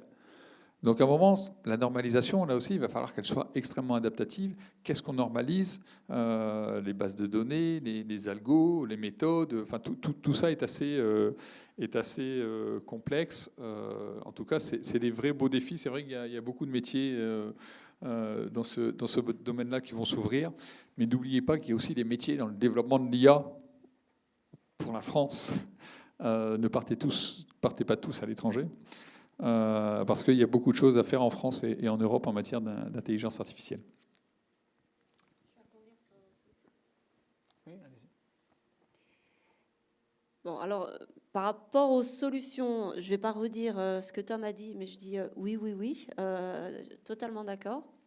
Par contre, moi, ce qui me vient un petit peu à l'esprit, et ce que tu n'as pas forcément mis dans ce que tu expliquais, où tout était super pertinent, hein, mais c'est encore une fois un peu la même idée de est-ce que tout doit vraiment nous concerner? Et quand je vois l'approche cybersécurité, je ne viens pas de la cybersécurité, je viens de l'IA. Et donc, côté cybersécurité, ça donne un peu l'impression, et tu donnais une bonne image de il faut penser à boucher tous les trous. Moi, d'entrée de jeu, j'aurais envie de dire, ben non, peut-être pas. Mais après, je préfère prendre le temps d'écouter ce que le domaine cybersécurité a enseigné. Moi, je pense à autre chose, une autre approche qui est celle de la réglementation produit européenne, donc connue depuis une vingtaine d'années dans sa forme actuelle, et qu'on retrouve dans les actes. Hein, c'est une réglementation européenne produit, où l'idée n'est pas de boucher tous les trous, mais juste de répondre aux enjeux majeurs de sécurité et atteindre un niveau acceptable. Tu l'as mentionné dans ce que tu disais, Tom. Hein. Mais moi, c'est ce que je trouve dans les discussions qui assez souvent manquent, qui devraient s'améliorer beaucoup, parce que l'EACT va faire son chemin dans les esprits. C'est qu'on ne part pas dans l'idée telle qu'on le conçoit dans le domaine de la recherche, où on peut disserter et raisonner sur le zéro risque absolu, tout est garanti, tout est sous contrôle. Mais après, il faut que ça ait du sens pour l'industrie. Et là, c'est un petit peu la même idée. C'est l'industriel, si on fait peser sur lui des contraintes démesurées en termes d'évaluation, de garantie de conformité qui viennent de la recherche, et on sait que c'est pertinent. On sait que oui, évidemment, il faut éviter le maximum de situations compliquées ou dangereuses. Mais l'industrie, on va la tuer, tout simplement, si on fait ça. Et je pense que vous en avez un petit peu tous entendu parler aussi. Ce qui est critiqué sur les actes, c'est il ne faut pas brider l'innovation, etc. Donc, après, par rapport à ça, je pense que ça doit conditionner un petit peu les échanges. Quels sont les risques réels face auxquels on doit mettre des solutions, en face desquels on doit mettre des solutions. Bref, il ne faut juste pas partir dans tous les sens, je pense. Excellent. Eh bien, après ce tour de table et cet horizon des différents paradigmes de solutions, je vous propose d'enchaîner avec un exemple de réglementation, donc un exemple de réglementation obligatoire, donc l'exemple de l'EU AI Act. C'est donc en transition avec ce que vous avez dit, M. Perrault. Eh bien, alors, allons-y. Donc, petit rappel sur l'EU AI Act. Donc, il a été adopté très récemment et il présente un framework qui est très élaboré pour une gamme de systèmes d'IA extrêmement large. Vous pouvez voir sur cette slide la pyramide des différents risques qui s'appliquent aux différents systèmes d'IA suivant leur industrie. Mais tout à fait, l'intégration de la réglementation sur les systèmes à usage général s'est fait à la toute fin de la rédaction de l'EU AI Act Et donc, aujourd'hui, il y a encore très peu de détails sur la réglementation qui s'appliquera à ce type de système. Et donc, une définition qui est intéressante dans l'IOEA Act, c'est la définition de risque systémique qui serait potentiellement généré par des systèmes qui ont été entraînés avec plus de 10 puissance 25 flops, donc floating point operation, et donc ce qui correspond grosso modo à ChatGPT. Et pour ces modèles-là, qui sont entraînés avec au-delà de cette puissance de calcul, des évaluations doivent être effectuées par les développeurs et les créateurs de ces systèmes. Cependant, les évaluations sont encore inconnues. Donc, j'aimerais continuer ce tour de table avec, d'après vous, est-ce que l'IOEA Act est à la hauteur pour ce qui concerne les enjeux de sécurité? J'ai éteint le micro pour faire une blague à Alix.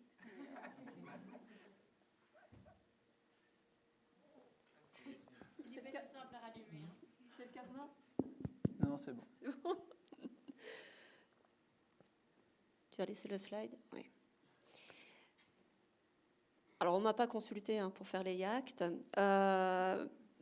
Quelle idée. J'en discutais avec Patrick juste avant de cette présentation en pyramide, où on sait que la Commission européenne aimait bien le présenter. Et moi, il y a plein de choses que j'ai vues qui me semblent pas bien. J'adore le texte de l'EIACT, là, il n'y a pas de souci, il est raisonnable, réglementation produit, on y retrouve nos billes, il n'y a pas de souci. Mais alors, sur des petits détails où j'attends avec impatience de voir à l'échelle du LNE. Alors déjà, sur la présentation en pyramide, maintenant, je ne sais pas si tu as fait attention, mais la Commission européenne rajoute un petit disclaimer à côté de leur pyramide, parce que le problème, c'est que ça donne beaucoup l'impression que si tu es dans une catégorie, alors on le voit sur le côté, si tu as l'obligation de transparence, alors tu n'es pas dans le high risk. Il y a une notion de, voilà, c'est soit l'un, soit l'autre, ça ne peut pas être les deux. Quand on lit le texte, quand on fait le parcours en fait de lecture du texte, non, on peut tout à fait être high risk, plus avoir des obligations de transparence. J'ai envie de dire, c'est assez, on peut tomber dans plein de cas. Et ça, ils n'y avaient pas forcément pensé avant, dans les premières fois où ils le présentaient, mais on se rend bien compte, nous, on fait de la conformité réglementaire au LNE, donc on a l'habitude de tracer le parcours. Je suis un industriel, donc c'est un peu comme les livres qu'on avait avant quand on était plus jeune. Créez votre aventure vous-même, donc si tu es à cet endroit, tu passes à telle case, etc.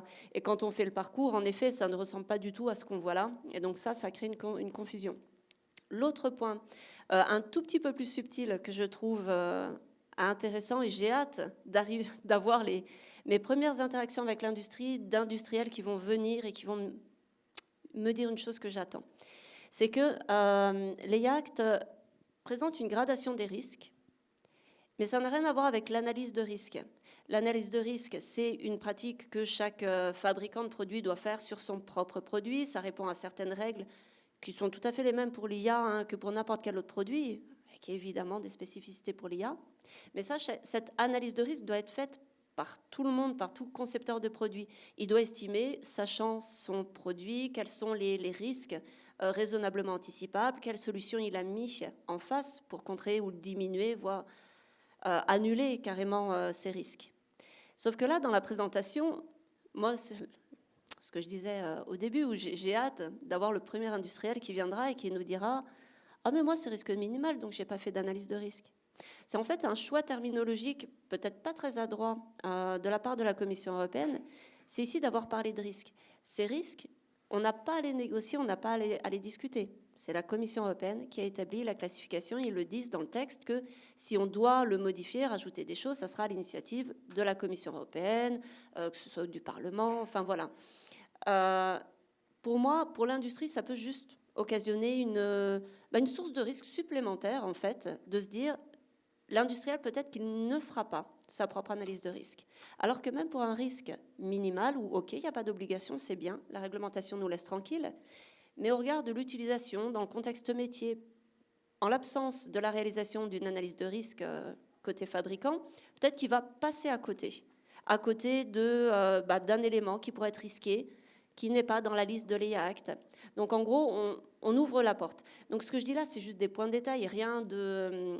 C'est facile à désambiguiser par la communication, par tiens, ce que je fais là et que je fais dans plein d'autres endroits différents, et d'autres portent ce discours aussi, de faire juste attention qu'il y a une volonté de communication qui n'est pas toujours en phase avec les vrais besoins de la réglementation industrielle. Charlotte, peut-être vous pouvez continuer sur notamment la question de la normalisation et des challenges de la normalisation et de quelle définition choisir à la suite de la réglementation européenne.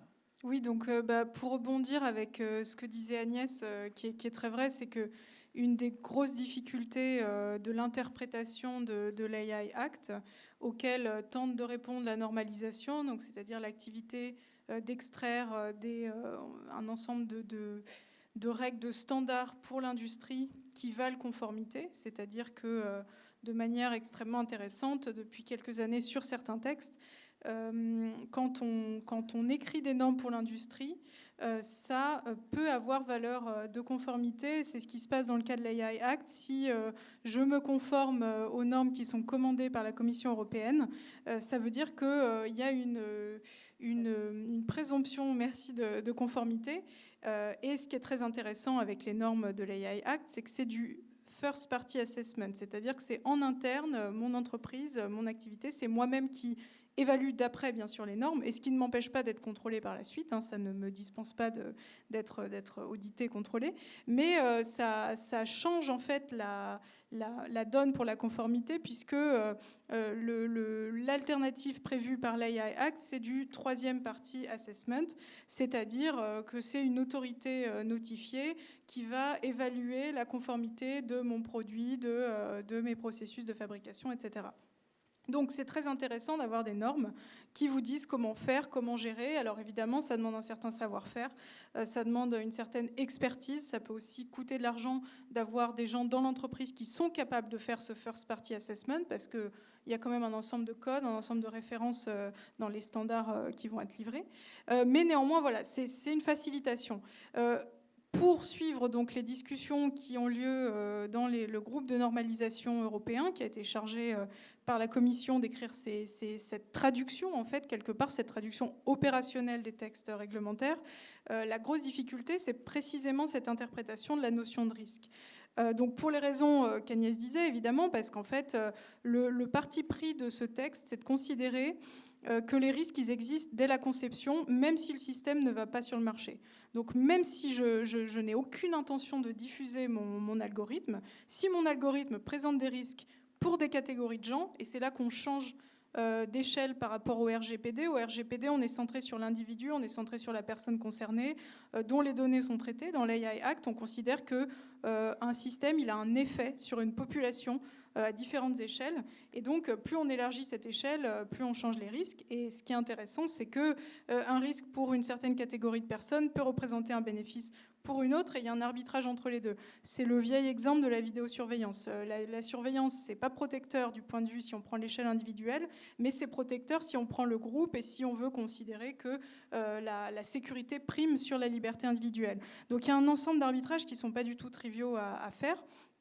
Et pour revenir à cette notion vraiment de risque, ce qui est intéressant, c'est que l'AI Act a bien manifestement conscience que la cybersécurité doit être indexée sur le cycle de vie du produit, puisqu'elle associe en fait la cybersécurité à la notion de pertinence et à la notion de robustesse, donc de résilience dont on a parlé précédemment.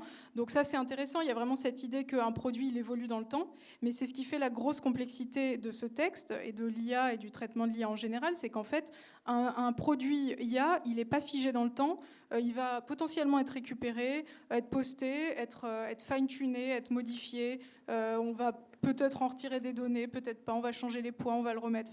Donc évidemment, c'est pas aussi flexible que ça, c'est un peu caricatural, mais il y a quand même cette idée que c'est un produit qui change et on ne peut pas le comparer à d'autres produits dont on a l'habitude, par exemple pour l'aéronautique. Bon, enfin voilà, je ne suis pas spécialiste de l'audit, je laisserai Agnès compléter sur ces sujets-là. Mais donc il y a quand même cette idée qu'il faut absolument trouver une notion de risque qui soit couvrante, c'est-à-dire qui protège en fait de différents usages malveillants ou non, mais non prévus. Et en même temps, il faut aussi trouver un arbitrage pour pas que ce soit trop complexe effectivement pour l'industrie, parce que on va pas faire remonter la chaîne de responsabilité et de causalité à quelqu'un qui n'a pas mal agi, qui n'a pas été malveillant dans son usage, qui a conçu un système dont on pouvait pas raisonnablement prévoir qu'il allait présenter des risques, etc. Donc vraiment, ces deux enjeux, c'est l'idée de la notion d'incertitude qu'on veut attraper avec la notion de risque, et aussi le partage des responsabilités, et que si c'est un progrès de considérer qu'un fournisseur a des responsabilités envers un produit, qu'on ne peut pas juste ignorer les conséquences potentielles d'un produit qu'on a développé, on ne peut pas non plus tout imputer à un fournisseur en matière d'IA. Voilà, et je... Il y avait Agnès avec une question. J'aimerais bien rebondir sur quelque chose que, en fait, te poser une question. Tu as mentionné au début que dans les actes, c'était de l'évaluation première partie. Par contre, dans le cadre des actes d'harmonisation de l'Union, donc toute l'annexe qui liste le règlement dispositifs médicaux, directive machine, enfin règlement machine, etc. Là, nous, notre compréhension, notre lecture, c'est que la notion de première partie ou troisième partie, tierce partie, donc avec un organisme notifié, ça sera en fonction de ce que ces réglementations précisent. Donc nous, on part du principe que, par exemple, pour les dispositifs médicaux, pour lesquels on est organisme notifié, ils auront la responsabilité, eux, de déterminer, et leur réponse semble assez claire d'ailleurs, de déterminer la façon dont la conformité de la brique IA devra être faite. Donc selon eux, ils partent du principe que c'est par un tiers. Est-ce que toi, tu en as une autre lecture ? C'est très vrai. En fait, la différence, c'est en fonction des secteurs qui sont déjà régulés et des secteurs qui ne sont pas déjà régulés. Donc, effectivement, c'est important de faire cette nuance. Les normes se constituent du First Party Assessment, très bien. Si on se situe dans un secteur qui est déjà régulé, il me semble qu'on va directement en troisième partie. S'il l'impose, tout à fait, effectivement. Et à ce moment-là, moi, de ma compréhension, c'est l'autorité notifiée qui départage ce qui relève du traitement IA, de la conformité IA, si c'est absorbé ou non par le secteur et les réglementations sectorielles. Et je suis d'accord, et je pense que c'est un cas effectivement compliqué dans le diagramme que je visualise. Le cas simple étant évidemment secteur non régulé qui peut du coup utiliser des normes en first party. Je vais essayer d'être assez succinct. Moi, on est plutôt côté régulateur, côté contrôleur.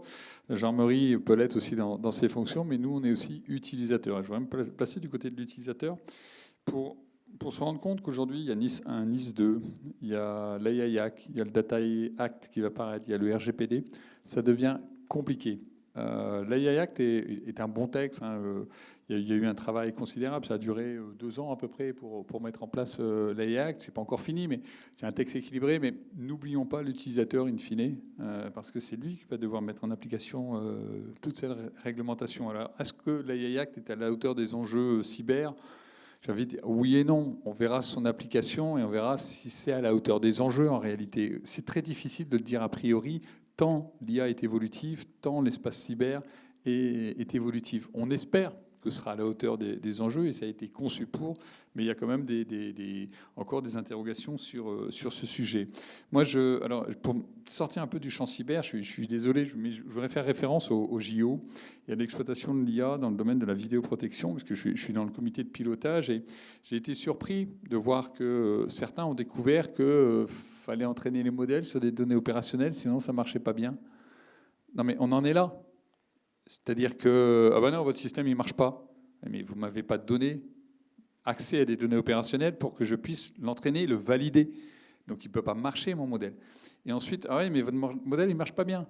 Mais oui, mais un modèle d'IA, dès qu'on l'utilise, il ne marche pas à 80 ou 90% de son potentiel. Il marche à 60% de son potentiel.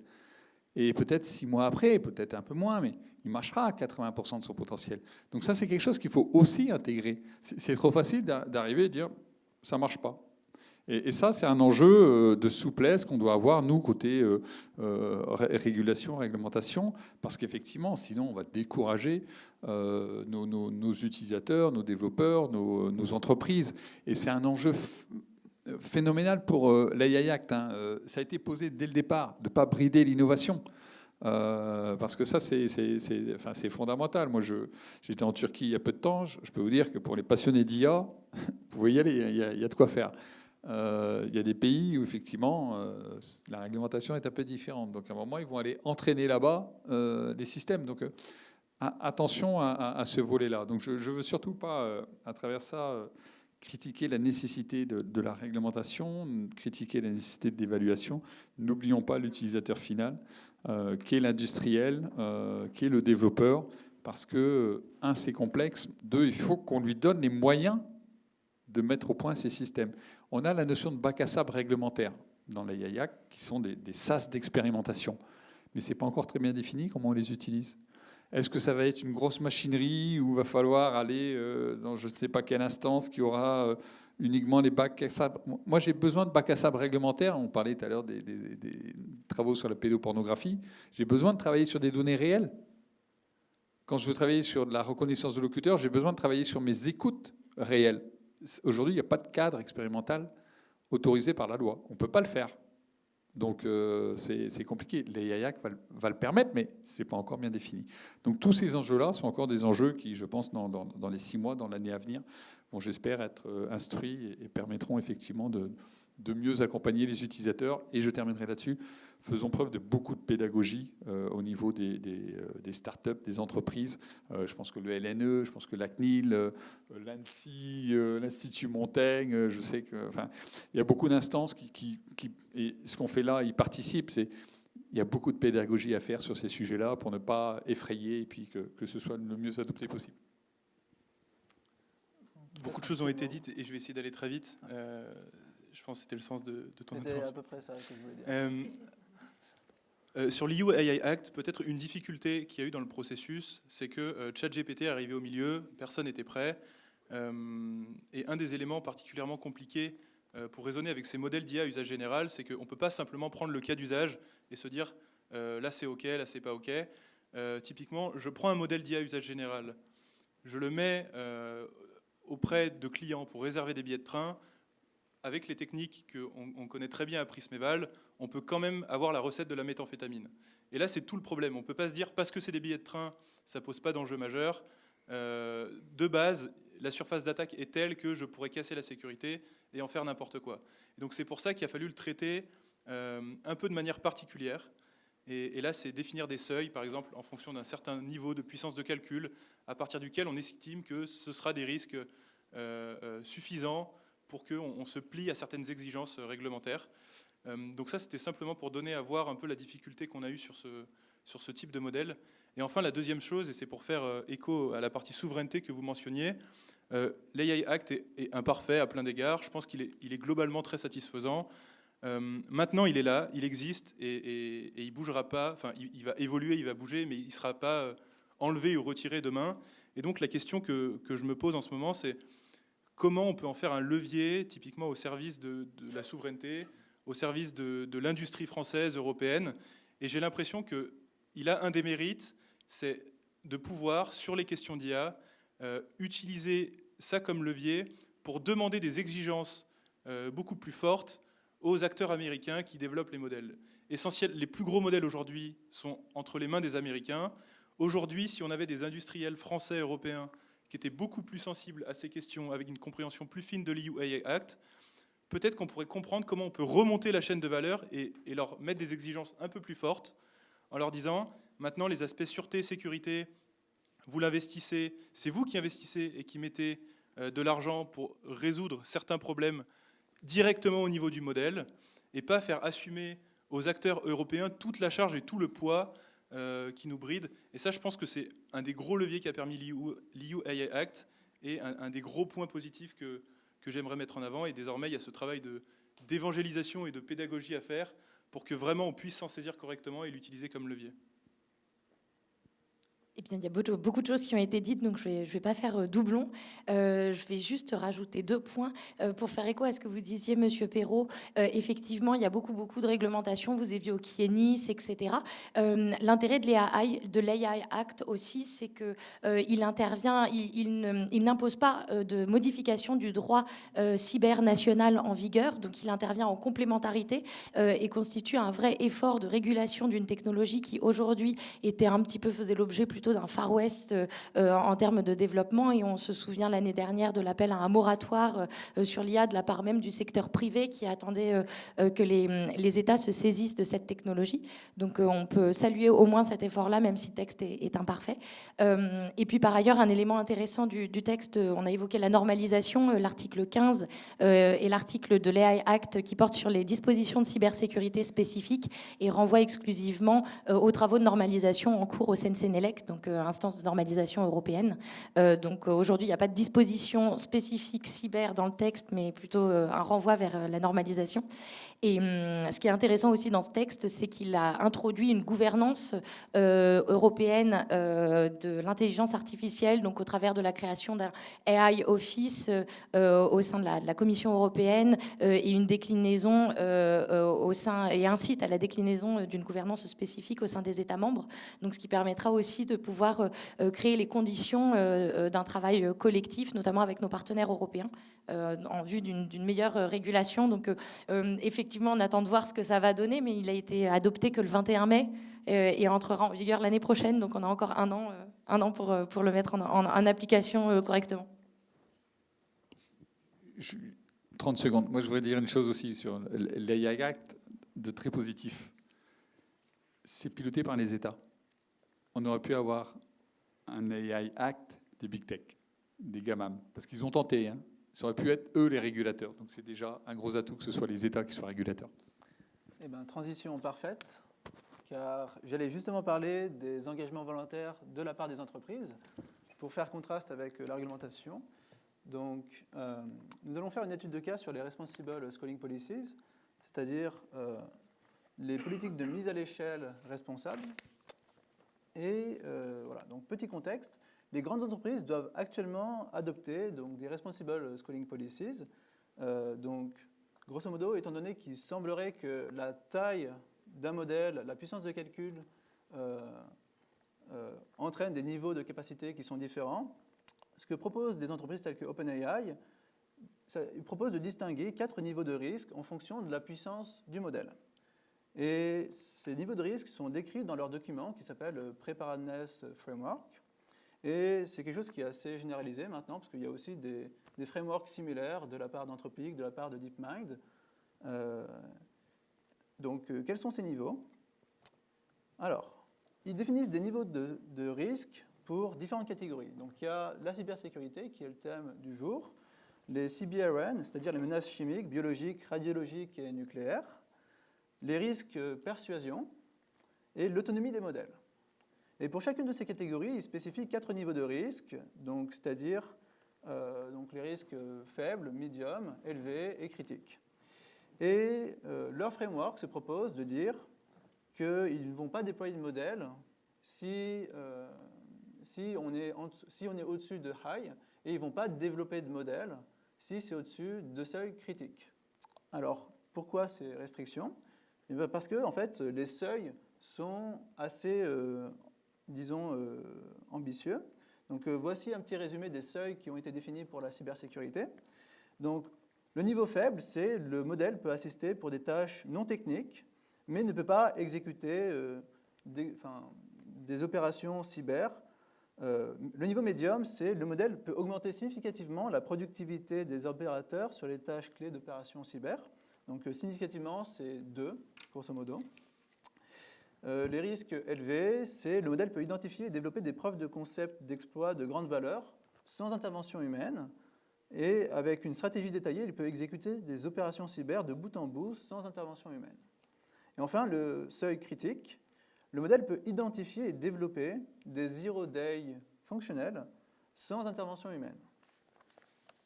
Et donc, très rapidement, pour donner un ordre d'idée de que veut dire le risque critique sur les autres modalités. Donc pour les CBRN, le seuil critique est défini comme tel. Le modèle permet à un expert de développer une menace nouvelle très dangereuse ou à n'importe qui de créer une menace CBRN. Le seuil critique en persuasion, c'est le modèle peut créer du contenu suffisamment persuasif pour convaincre presque n'importe qui d'agir contre ses intérêts.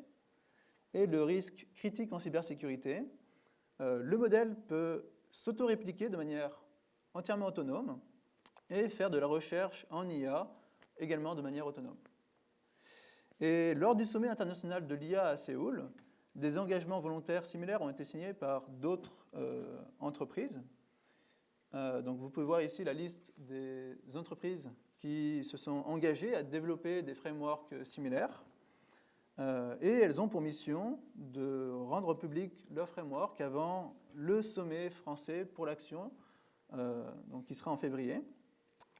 Donc ma question est la suivante. Que pensez-vous des Responsible Schooling Policies?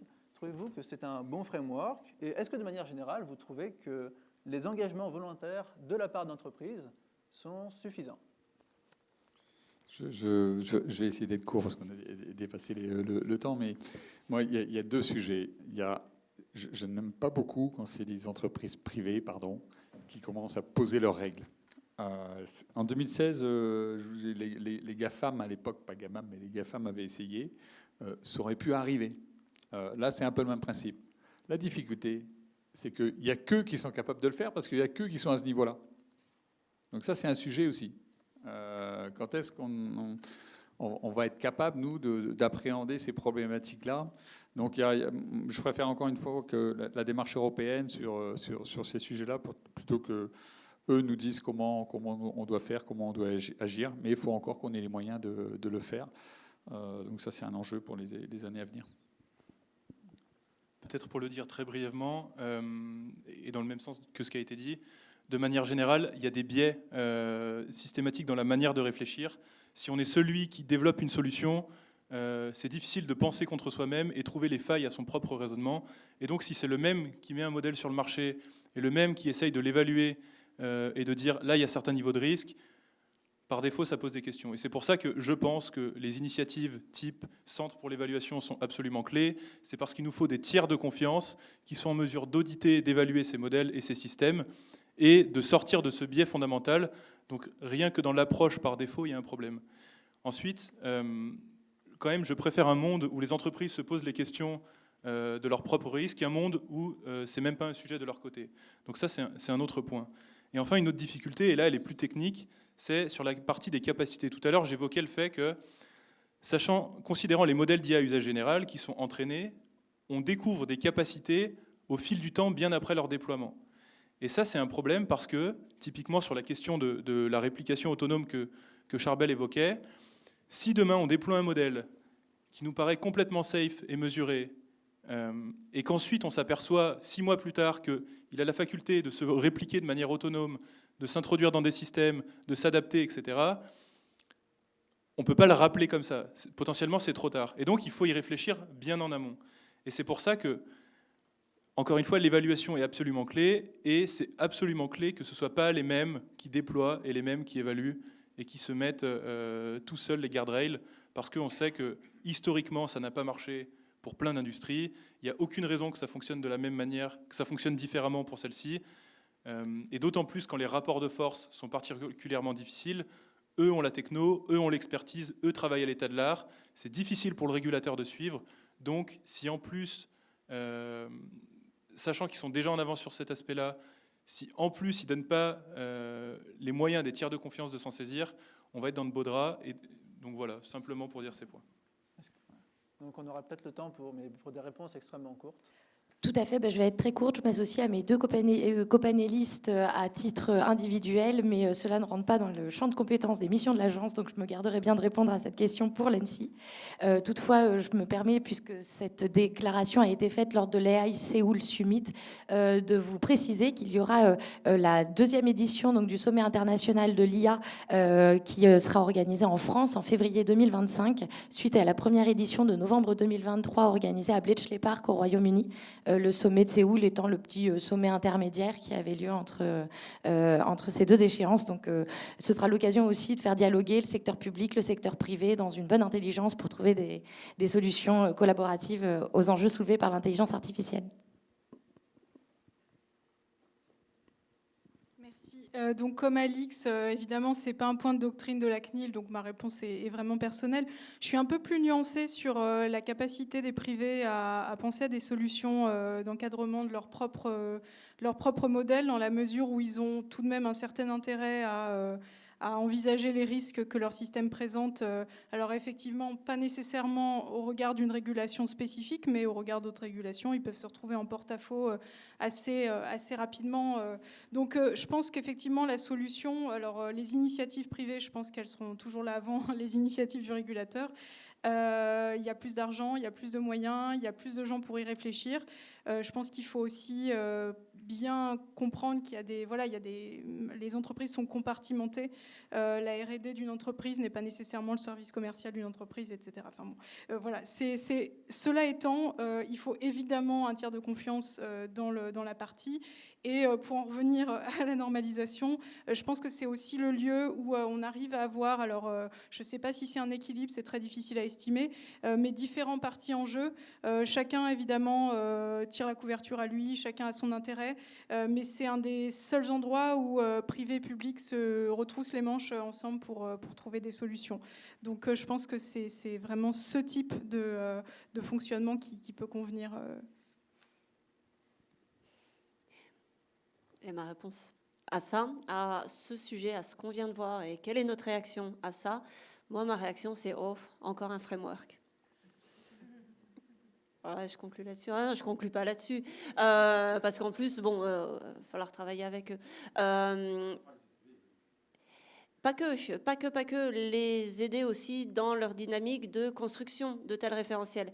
Et l'avantage qu'on voit, nous, quand même, c'est qu'on est quand même souvent appelés avec un peu ce type de problématique de il y a des industriels ici, vite, venez, et ils font venir des pouvoirs publics, pas que le LNE, pour essayer de rééquilibrer un peu les forces. Donc nous, on parle plus fort qu'eux, on n'est pas aussi nombreux, mais on dit c'est comme ça. Vous voyez un petit peu la dynamique, il y a le problème aussi qu'il y en a plein. Je veux dire, là, ce que tu viens de présenter, c'est bien, mais il y en a plein d'autres qui ont autant de valeur, j'ai l'impression. Donc peut-être, l'idée quand même assez générale, et non pas générale, j'en sais rien. J'ai vraiment l'impression que tout le monde en crée un peu de son côté, mais avec quand même une idée qui est consensus. Et la normalisation ne sera peut-être pas la clé non plus, parce qu'il y a d'autres endroits où on peut atteindre consensus, et on le voit au niveau de l'OCDE, on le voit au niveau du G7. Qui va l'emporter à la fin? C'est la suite au prochain épisode. Parfait. Alors, j'hésite un peu, mais je pense que c'est quand même bien de retourner sur le thème de la table ronde. On est un peu en retard, donc alors essayons de faire cette section-là, c'est la dernière section, de manière extrêmement rapide. À partir du moment où on dispose d'une IA qui est capable d'attaquer, on peut aussi l'utiliser pour se défendre. Et lorsqu'on attaque et qu'on défend simultanément, on parle de ce qu'on appelle l'équilibre entre attaque et défense, ou offense-defense balance. Et selon vous, une avancée de l'IA, notamment dans ses capacités, est-ce que, d'après vous, ça changerait l'équilibre actuel de manière significative? Et du coup, pour boucler avec le titre de la table ronde, est-ce que l'IA est l'allié ou un ennemi pour la cybersécurité? On a déjà eu quelques petites réponses, mais donc ce sera la conclusion.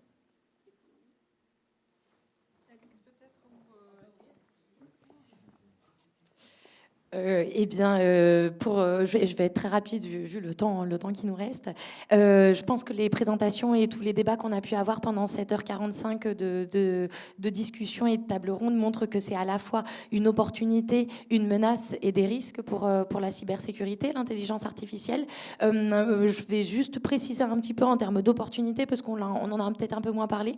Nous, on identifie beaucoup d'opportunités pour l'automatisation de certaines fonctions de sécurité liées à l'usage de de l'intelligence artificielle, alors je dirais plus précisément des méthodes statistiques d'apprentissage inscrutables, comme on les appelle nous à l'agence. À la fois, on a un secteur qui souffre d'un déficit de talent. On manque beaucoup d'ingénieurs en cybersécurité, donc l'IA apporte une solution aussi pour pouvoir maintenir un niveau de cybersécurité acceptable. Et puis par ailleurs, ça offre des capacités nouvelles. Et dans ce contexte-là, je vous renverrai beaucoup à la littérature scientifique qui montre que si peu d'applications de l'intelligence artificielle sont aujourd'hui industrialisées, en raison notamment du manque de données disponibles pour pouvoir créer ces applications-là, c'est un vrai enjeu. Il y a peu de données cyber, elles sont en général pas publiques, donc c'est compliqué aussi de développer ces applications-là.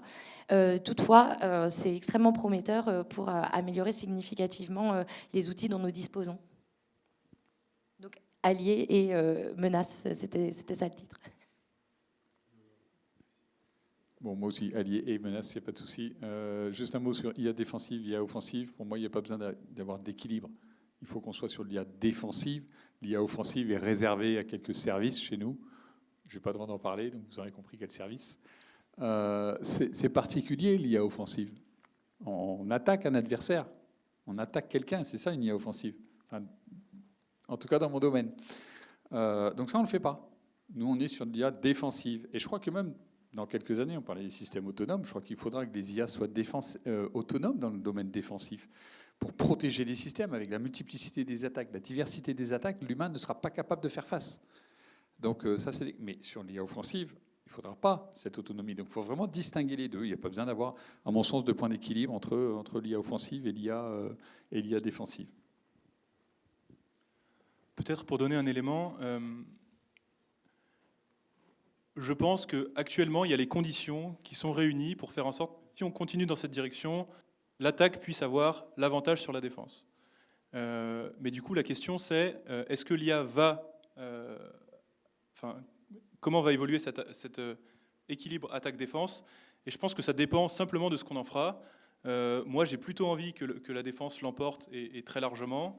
Et donc, il y a des moyens de faire en sorte que ce soit le cas, c'est d'investir très fort pour que ce soit le cas. Donc c'est presque la seule chose que j'ai envie de dire. Investissons très fort pour que la défense ait l'avantage. Et voilà, et ça répondra à la question. L'avantage sera en faveur de la défense. Il parle droit aussi. Et moi, j'ai rien à ajouter de ce qui a été dit. Je passe mon tour à Agnès. Qui passe son tour aussi. C'était très bien ce qu'ils ont dit. Moi, je rajoute sur ce point. L'attaque en IA n'est pas forcément autorisée. Hein. Ce n'est pas légal. Donc ça peut être un point aussi. Ah mais les criminels, ils s'en moquent. Donc, 12 gendarmes. Eh bien, c'est parfait.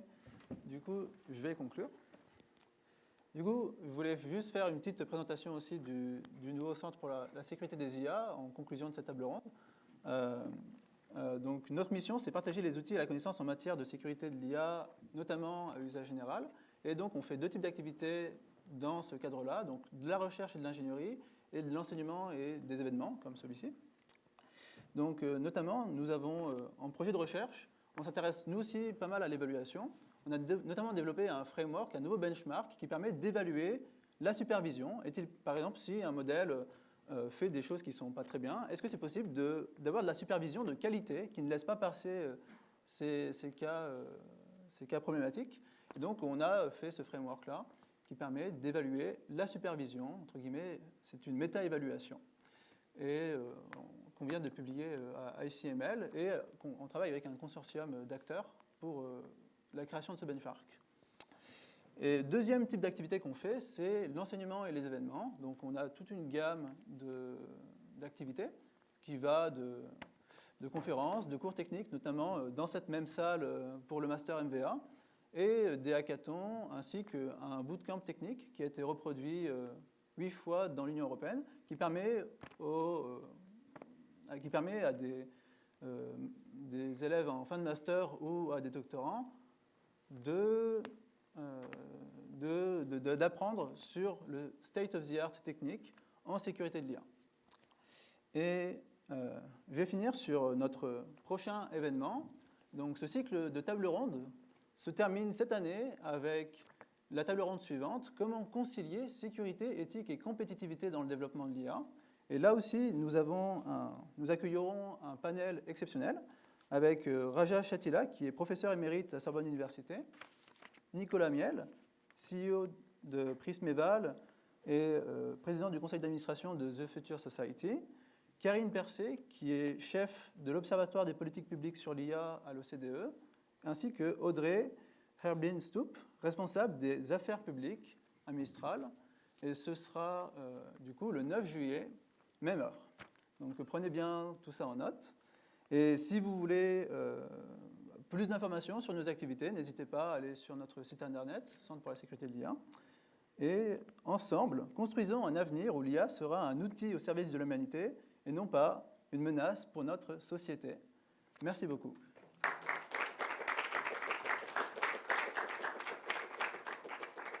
Et je vous invite du coup à continuer la discussion. Si vous avez des questions aux différents intervenants et intervenantes, ça peut se faire autour du buffet qui est juste au-dessus. Merci beaucoup.